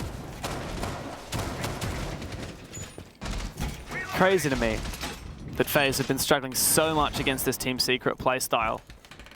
It's quite funny. It's hilarious, except if you're a FaZe fan, because there's actually so much on the line here for them. It's ridiculous. Gosh. I'm just excited for Secret. It is so cool watching them run circles through the map and have a good time, especially here on Kafe. What is going on, Sleben? He's having a bit of a chat with the drone on the desk there. I think it's safe to say that all of the teams that have been eliminated from SI so far have done so, unfortunately, with their heads held fairly low. If Team Secret can win this game, I don't think that will be the case for them. Look at him go again, Sleben as well, looking for a spawn peek of his own. Maybe the Monty's seen him. There it is, those drones out of spawn. They've stopped themselves at the top of the Riverdock stairs and sent a drone out to check the reception spawn peek. That is incredible from FaZe Clan. That is the respect that they needed right there. Absolutely what FaZe needs to do, continue to punish the aggression. As Groovy, I'm sure, had his grubby little head poking through a window. Astro, not sure if he was peeking or caught on a rotation, but Savage, of course, will triple down for Secret. FaZe, though, reading into it perfectly. Unfortunately for them, they do lose Bullet. It just takes one bullet from Kendrew to take him out. Oh, look, this is exciting for us. Okay, look, I've just realized that we get to cast Astro versus Astro anyway. Sorry, side tangent. Kendrew's just jumped out of that same window that he spawn peeked from and found another one onto Cyber. Oh, here we go, Savage. Oh, Impact doesn't quite catch the Pokemon he's looking for. Kendrew now in a 1 versus 3. As Sleben is down, is he going to try and push for the revive? It looks like he might. Drone in sight, I believe, from FaZe. And the defenders must become the attackers. A rotate upstairs, perhaps some vertical play. Perhaps this freezer hatch is still open or unreinforced. Indeed it is, and the drop comes through from Sleben. The cover is perfect from Astro. And we see which of the two Astros is indeed the guy. FaZe go up 2-1. Nice from FaZe, taking it a little bit more cautious like we saw early in the game, droning out of the Riverdock spawn. Just making sure no one is peeking out of that reception double, no one's peeking outside of VIP. They already contested Gruby, who was on that spawn peak from the second floor there. Fantastic work from FaZe early on in the round to make sure that they don't go down too easy. And Secret maybe starting to get punished for this aggression just a little bit. I'm sure that FaZe are wishing that they could have punished it this well on border, because we wouldn't even be here and there would be no question about the match result. There'd be no question about FaZe's chances of making it to the upper bracket. I'm constantly refreshing the result of DZ versus M80 on my screen, because if DZ wins that in a 2-0, they're currently on the second map, having won the first map, then there's actually no chance that FaZe can make it regardless of this result. Oh gosh. So FaZe not only need to win this, but they also need to hope that DZ lose that match on the other stream. Well, FaZe have got no idea what is going on in the background as they play this matchup. They have no idea what possibly Map 2 might have costed them in the grand scheme of things. So here they are, playing this match against Secret. This very frustrating match, I must imagine it is, inside of the lobby. Secret, though, they've decided to take us over to their tertiary site inside of Mining Dining, one that we don't normally see. Usually teams tend to favor reading instead, and FaZe, once again, start to creep their way towards the building. Look at those lines of sight. That's very cool. I quite like that shit on the table. Mandy, I have confirmation from our observer, Cyno. Dark Zero versus M80 has gone to map 3. There's a chance that M80 can win it, which means that there's a chance that FaZe Clan can overtake DZ and go to the upper bracket. Oh, exciting. Exciting for them. Well, they're not going to find out what the result is until they finish this matchup. They've got to win map 3 of their own first, remember. We are still here on Kafe. We move carefully. And Astro is still here on the Monty once again. He's 6-0 on this operator, by the way, over the 3 rounds we've had so far. Not bad. Exit frag machine. Savage, though, he's stuck. Just been given that logic bomb call from behind B1. Is going to creep his way back around into Cocktail. The roam clear is starting to come through from FaZe. They've been a lot more cautious now in this early game, even getting onto the roof. There's only 1 minute and 30 seconds left to go in the round, Dev. Gruby, lovely use of that Cybertruck sight. Savage is actually going to drop one down. Gruby may be well to follow. Indeed, he does. Drop below. Great pre-fire from Cyber. Kendrew loses his head on the white stairs.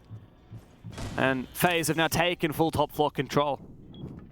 Top floor control is something they may have, but vertical gameplay is not really something they've got in their tools, in their lineup at the moment. They haven't got any of the sledge and your buck. They don't even have breaching charges. So if they want to convert or push it, they've got to decide now, okay, are they going to go for something towards the mining side, or are they going to work their way into reading from here? Astro calling out information on this Montaigne, looking down the white stairs. Here comes some of that vertical game. I believe the shotgun from Jackal is hard at work, opening up lines of sight, trying to clear these positions, opening up the hatch now, and now time to try and clear out Train. But there's really not a lot of time, is there? There's only 35 seconds and still 4 members of Team Secret to find. Where are they going to execute FaZe? Bomb in the hands of Astro, coming down those red stairs. It's got to be somewhere in Mining.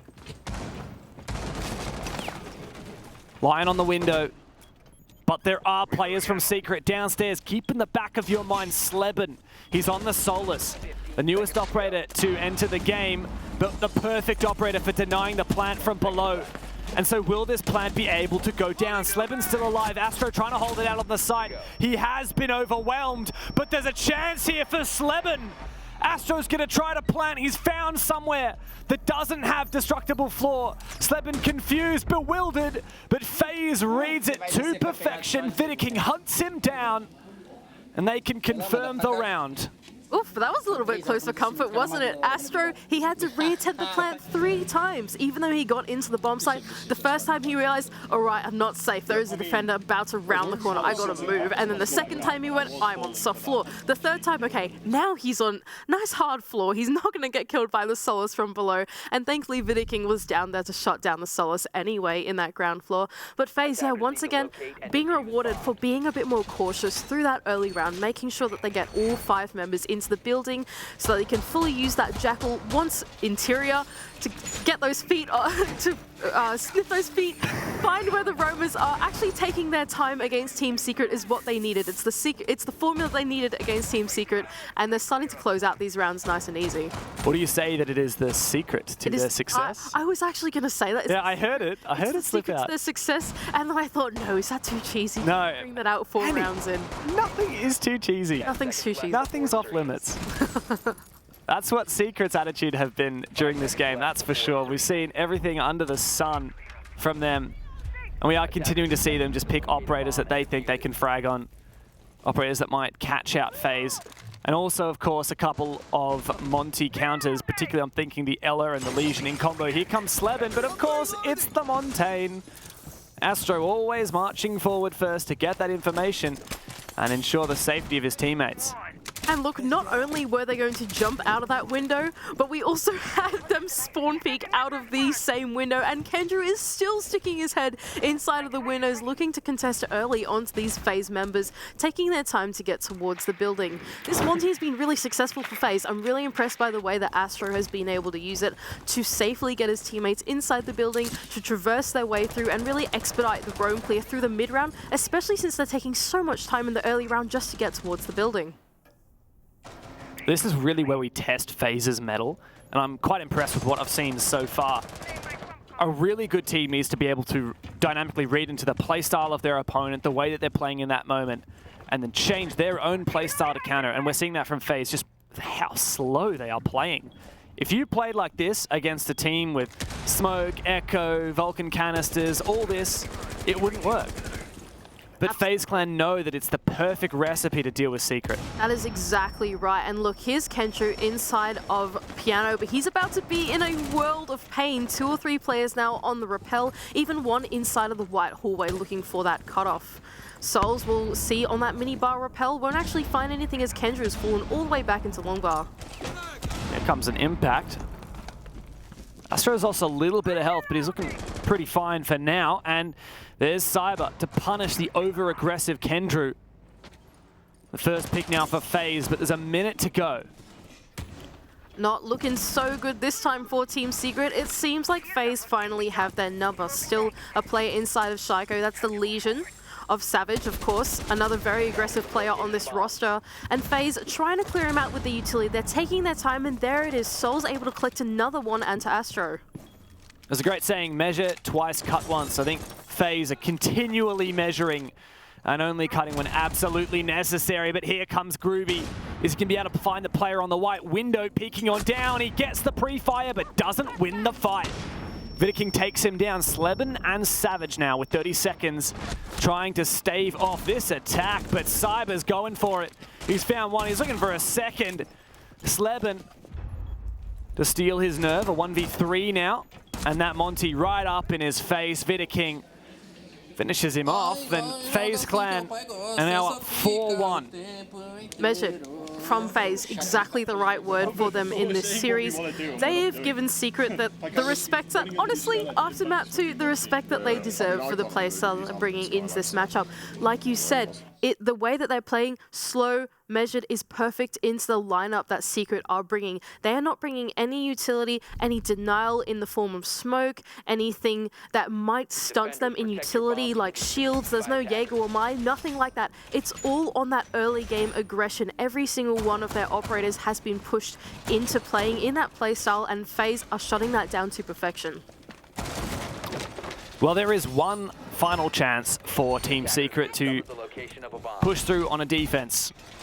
I cannot imagine how difficult it would be on the attack, Mandy, going up against FaZe, who no doubt will have some very difficult to attack setups here on Kafe, a map that can be quite difficult to attack in the first place. And Team Secret, this kind of dynamic, well, dynamic's probably not the right word, this kind of aggressive play style, it can be quite difficult to transfer onto the attack when it's being expected. I think that's a really good point as well, because Kafe is one of those maps that it's really tough to entry, right? Like, especially if you want to do it in a really routine way where you want to get onto the roof, open up the hatches. It's one of those maps that the architecture leans into entry denial, and that's what Secret have leaned into as well. But FaZe are so proficient at the map, they're so good at taking it slow and being disciplined that they've been able to shut it down. Now Secret, I don't know if they've quite got the discipline that FaZe have got, so I am a little bit scared for when they swap off onto their attacking half. But nevertheless, we've got one more defense to go. Yeah, if Secret switch onto their attack and play the way FaZe are playing right now, they won't find anything, because FaZe will just tone down, slow down, and won't feed them picks. But here we go. Yet another bit of shenanigans from Kendrew. We saw some Cav hiding on the previous map. Oh, he actually got up. He's looking to hunt down this Monty, though. I believe the drone has spotted him. The flash is coming out. FaZe have read it. He's got a goo in him. Okay, so he's trying to capitalize on the timing to try and pull out the goo mine, but unfortunately it hasn't quite worked out. Astro's played it safe and gone all the way down the res stairs to make that work for him.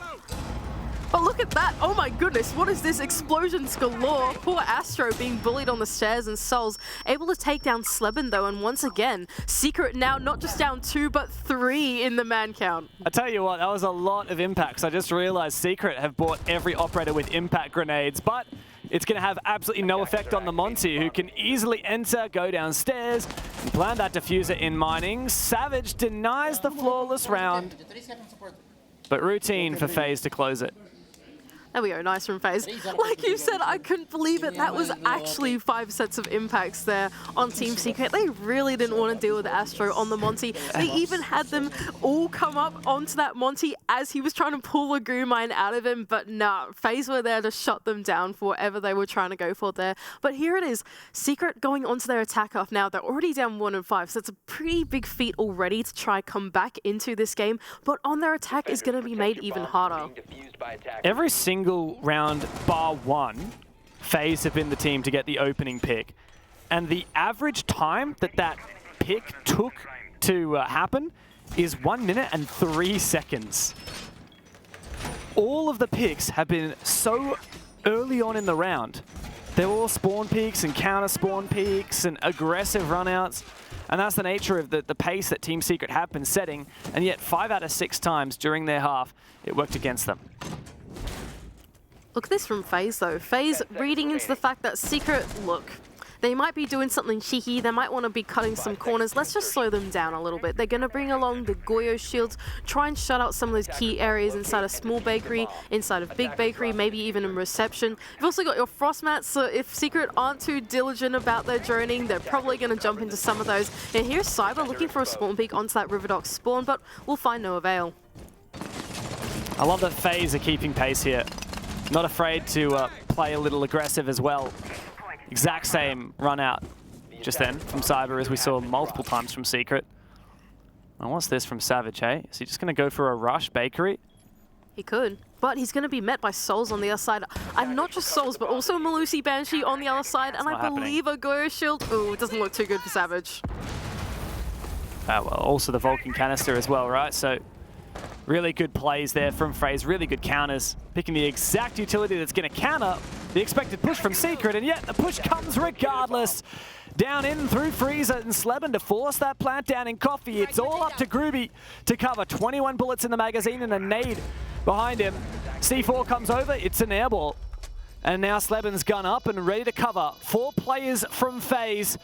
In this attempted retake, they just have to trade it, and Cyber and Vidiking don't even lose a man. Cyber's hyped up. FaZe Clan have claimed match points and are 1 round away from taking the map, potentially securing themselves an upper bracket run in the playoffs. Look at Cyber go. He is like hands off, leaning back in his chair. He is having the time of his life right now. He was like, easy. Retake, I've never seen anything easier in my life. He's absolutely feeling it. FaZe, Kafe is their map for the taking, and they're completely punishing Team Secret for their playstyle at the moment. That's absolutely right. And now Team Secret face the daunting task of stringing together 5 attacks in a row on Kafe. It just doesn't seem likely, Mandy. I think while Border was a valiant effort, you've got to respect the balls that it took to continue with that playstyle here on Kafe. Their run at SI may have come to an end. Oh, look, they went out with a bang. You take down FaZe Clan for 1 map, that's like a thing that you can go home and be like, we took down FaZe Clan for 1 map. That's pretty big, it really is. From Team Secret, these guys, midfield pack, back from their own region and now coming into the Six Invitational. They didn't come into it with a whole lot of expectation. And look, they've gotten 1-2 to FaZe. That is nothing to scoff at. They've done pretty well for themselves here.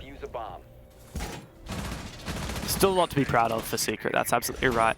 The LCQ team from EU, the lowest ranked team in the world on SI points that has managed to qualify for the Six Invitational this year. Hold on, Cyber. What are you going to go for?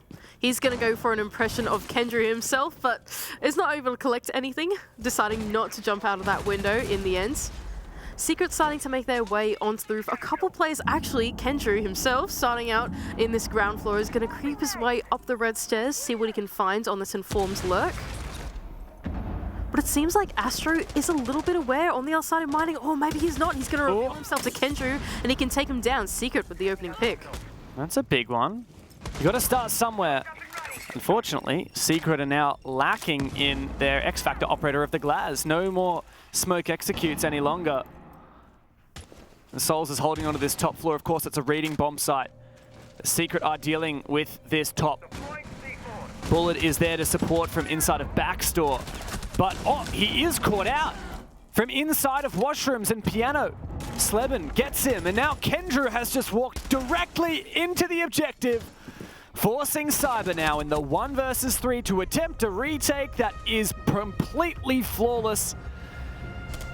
And just like that, Secret have started what could be a run to push overtime. That was an exciting little attack from Team Secret. While the top floor roamers were distracted, Kendra decided to, or someone decided to drop all the way from the roof down to the long bar balcony and then drop down again into pillar and just send it into the site. They didn't even care about the roam clear to take down all the anchors that were sitting unknowingly inside of reading. There we go, Secret with, I was going to say a change of pace, but honestly, this is the Secret pace, catching FaZe off guard as they thought that they were going to go for that roam clear, and there we go, another round on the board for them. Well, a couple more of those would be nice, eh, Secret? Play spoils to FaZe, who are 1 round away from being very, very close to the upper bracket. DZ have begun map 3 against M80. I'll keep you guys appraised of the scoreline, but at the moment, no updates. If DZ win that, then there's no chance that FaZe can make it to the upper bracket. If M80 does, then FaZe winning here means upper bracket, which is very big. This would be exciting for FaZe. Hopefully, they don't get punished for their second map loss. I really hope that they don't, but it would be very, very funny if they did. Secret, they will have absolutely played spoils inside of this group if they can. Secret, though, starting their attack onto this top floor bomb site. Onto the second floor bomb site. They've actually brought us down to a second tertiary bomb site instead. As they start to creep their way into the building, already jumping on these rappels, putting a little bit of pressure onto the site, just having a look in to see what they can go for. Whenever I see a gridlock in this position rappelling on the fireplace window, I assume it's going to be some form of a rush plan, but not so at the moment for Secret. 2 players just gone down. The cap can trap proving too much for Sleben. Groovy also having lost, and it does look like the Gridlock did attempt some kind of a bait rush, but it didn't seem to work at all. As Secret continue to drop like flies, it's only up to Astro and Kendra in what could be the last round of their Six Invitational. Another cap can trap proves fatal for Kendra. And now FaZe, all they've got to do is lock out this last player. Astro to peek. Can he take the second? Indeed he does. But Souls is there to reply. FaZe, they may have stumbled on map 2, but when push comes to shove, they know how to get it done. They take down Team Secret 7-2 on Kafe and put their best foot forward towards the upper bracket of the playoffs. Cool and composed. That is what FaZe are. These guys are a staple in the mental game coming out of LATAM. They know how to keep it cool. They know how to deal with things like this. They've seen it plenty in their own region, and Secret is no exception to that. They know how to deal with aggression. It's measured, and they go for it. And for FaZe, it's a sigh of relief. That could have been terrible. It could have been a lot better, but it could have also been a lot worse. As for Team Secret, their run at SI has come to an end, but there's a lot to be proud of.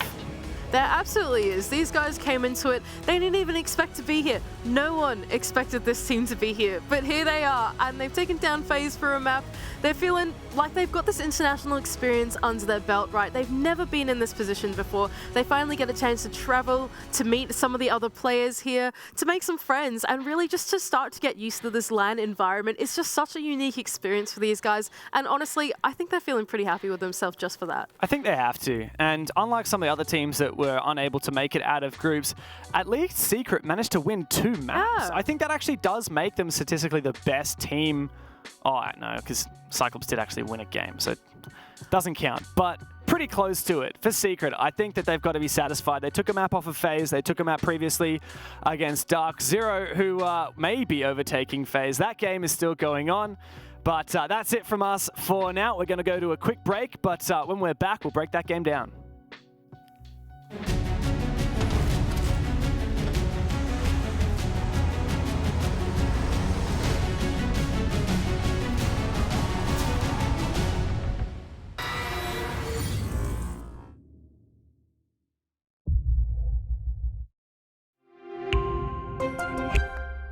I'm Nicholas Morton, but you know me as Pingu. I'm a 2-time Rainbow Six Siege World Champion and former top Rainbow Six Siege player in Pro League.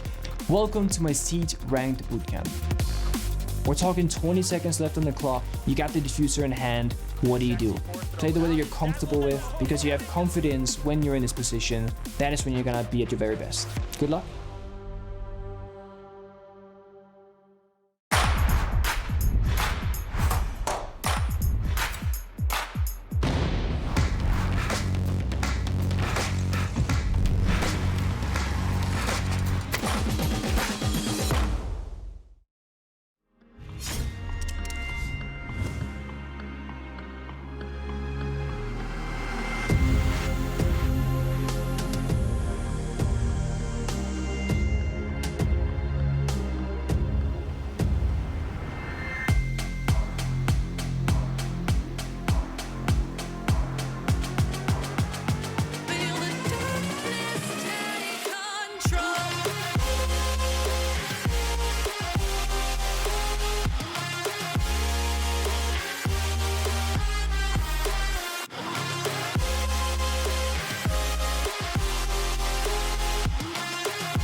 Eliminated Secret going home. We emphasized repeatedly that FaZe, they just need to get one map. That's all they needed to do.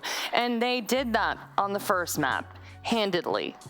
Yeah, and it was not pretty. To be honest, that whole series, quite interesting. There's a lot of different adjectives I could think of to describe it. You know what? Let's go back to the beginning. We'll start with map 1. Dev, you were in the play area, and it got quiet in there. Yeah. Real quiet, I'm sure. Talk to me about it. Yeah, it really did. In fact, I wrote down a quote from, there was a tactical timeout, it was round 4 from Secret, and Twister says, we're giving them picks, communicate, communicate, communicate. I really liked that. We talked a lot about what Twister brings and the necessity to have leadership on Secret, which can otherwise struggle and become quite an emotional team. I think he said all the right things, and yeah, it wasn't enough, which is quite discouraging, because the following round, Cyber goes and gets a 4K. Yeah. You know, Mandy and I were on the couch. We were? Almost taking a nap there. You know, we were snoozing a little bit. I mean, yes. so was Secret. Yes. I mean, but, you know, putting all jokes aside here, Mandy, they were outclassed a little bit here. Am I wrong? No, you're definitely not wrong. FaZe outclassed Secret in every way here. The way I see it, look, I reckon Secret got a bit map pool diffed here. FaZe, they don't play Clubhouse a whole lot. It is in their map pool. They do know how to play it, but FaZe really picked out a Team Secret weakness. The Team Secret have played Clubhouse a few times now. They don't look amazing on it. Not only that, but it's not their favorite map as well, out of their map pool strength hierarchy as well. So I think in general, FaZe, they just went ahead and went, pluck. That's a secret weakness. We're going to abuse that. And I'm really glad that FaZe was able to bounce back from the 7-1 loss they had on Clubhouse in Jönköping. Yeah. It's been a couple of months since November, but it takes a bit of effort to go back and identify the weaknesses and work on that map. Like you said, it's clearly been one they've been cooking up since, and finally they found their mojo back. Yeah, okay, talking about finding mojo back. Map 2, Secret's map pick. Doesn't mean anything, but they got their mojo back. And they decided to win. Because why not, Mandy? Why not? Why not? Look, Team Secret at that point, you could tell they were like, okay, so we outie? we ain't coming back into SI, are we? We've just lost map 1. So Groovy's like, I'm picking Kavira. And he decides to get 3 kills in the first round of Border, and I think that tells a tale of just about the entire map. Set the tone. Secret had made it clear very early that they were going to muck around and have a bit of fun. They didn't ban an attacking operator, they banned Thunderbird on defense, which you simply don't see. And then, of course, what happened afterwards is what happened after. For Secret, though, I think it's perfect, right? Like, you know you're exiting the tournament. Why have your last map at Six Invitational? You've been flown overseas to a different continent. Why make your last map having a real sulk and being like, oh, we're going to get 2-0'd? No, go out there. Grab the bull by the horns. You're going to lose. You're going to go home. It's fine. Just show some sass. And actually, Mandy, we were talking about that Siege GG article, and, you know, that was kind of their mindset. They were like, we're happy to be here. We want to have a good time. So, I mean, I think that they accomplished that. I think so positive, as well. right? Yeah, I think so as well. Yeah. Look, don't be grumbly about it. You're here. When do you get to play against the FaZe Clan, right? It is not every day that you get to play against a team of this caliber. So they're just going to come into go, all right, let's have some fun with these guys. These guys are like legends in this scene, right? They are FaZe. And so having a good game with the boys, that's the way to go, honestly. Just okay, have a and good time. obviously the series super important. We've been closely monitoring it, you know, just so much focus on this. And map 3, the most vital, the most important to this series. And I have to say, Pengu and Intero, they did an exceptional job casting. Am I wrong? Yeah, Wait, sure. was that you two? Y'all left me on the couch in the green room. Yeah, well, sorry. How was it? Was it fun? Experience? It was a bit of fun. It was good fun. It was an odd game, one of the oddest games I've seen at the SI. To me, really the only difference between map 2 and map 3, I mean, for Secret, they did the exact same thing. The only difference is that it didn't work on map 3, and that's because FaZe were the ones that were different. On map 2, we actually saw FaZe get a little bit silly as well. In the same way that we saw the Cav picks from Groovy on Secret, we saw a couple of Cav picks from FaZe. We saw some Monty rushes. They didn't, I think, play into the play style correctly, and by the time we got to Kafe, they'd figured that out, and it was like the slowest game you've ever seen because they just know that's how to counter this aggression from Secret. Yeah, look, I think if you're FaZe, you're from LATAM, okay? Yeah. LATAM are probably some of the most aggressive players like in the world, period, right? And so FaZe, they are not shy to trying to deal with aggression. They're definitely not shy to that. And so they see it from Team Secret and they're like, okay, we've seen that before. And it's on Kafe. That's like our map. You can't do that to us. And so they shut that down real nice and quick. Okay, so again, an extremely serious series here. So we're down to the MVP, and there's a lot of choices here because we saw some exceptional play. But it's going to have to go to one person, and that is Cyber. I think we saw that coming. Yeah. Yep. I'm looking at map 1 at the moment, and Cyber got a 4K and a 3K on that map. He was also dominating the opening picks. He had 4 opening picks across only the 9 rounds that were played. This guy is so good. Can I just say as well, main operators Capcan on the defense. Capcan as the primary, defending operator. I think that tells the tale of this series. That's what they needed to do in Team Secret. Cyber and Capcan with the 1.5x. Yeah. And there were like 4 Capcan trap kills in the last couple of rounds on Kafe. It's just Secret where... Forbidden tactics. Forbidden tactics. Six Invitational. Hey, desperate times call for desperate measures, right? And this was a high-stakes game for FaZe. If they lost this, they were guaranteed lower bracket, but because they won, they will now be eagerly awaiting the result of DZ M80. Yeah, I actually wanted to ask y'all looking ahead. Okay, so Secret is going home, unfortunately. But what do we see for FaZe? What does their SI future hold, in your opinions? Birthday Girl, I'm putting you in the hot seat first. Look, for me, at the start, I actually really criticized their change from cameraman to Vidiking, but after seeing the way that Vidiking has played today, I think he's starting to really come into form as that primary hard breach support player for them. He just gets done what they need to do now. He doesn't do it in the same way as Cameraman does. A Cameraman, when I envision him on the Maverick doing some like really special things to open up the map. But Vidiking is there. He's cool on every hard breach operator that he plays. I think it's just waiting for. Yeah, he's cool. He's cool on the hard breach operators. I really love Ryan for that one. Great. Just wanted to check. I was like, oh, okay. It's one of the stats I need to add to all my notes. You've got like KD, you know, KOST, coolness factor. Coolness factor. important. Totally important. Okay. Look. Well, yeah, it has certainly been a day for the three of us. Happy birthday again. Thank you. Her birthday was actually like 3 or 4 days ago, and You're really somebody dropped milking the this ball birthday, there. Mandy. I know, but I mean, shit, I was like, we need to celebrate it on air. But this was my first time on the desk with Mandy and Dev. It was nice to see you again after a year. I mean, we've been hanging out in the green room, but really nice to be on the desk again with you all. But okay, all of you at home, do not go anywhere. We got some Stream B action for you, and I think Dark Zero and M80 in the thick of it for the 3rd map. So we're gonna send you over that way. See you over there. We're going right now because it's a good one. Come on. Yeah, okay, I'll come. Hurry up. Chop, chop.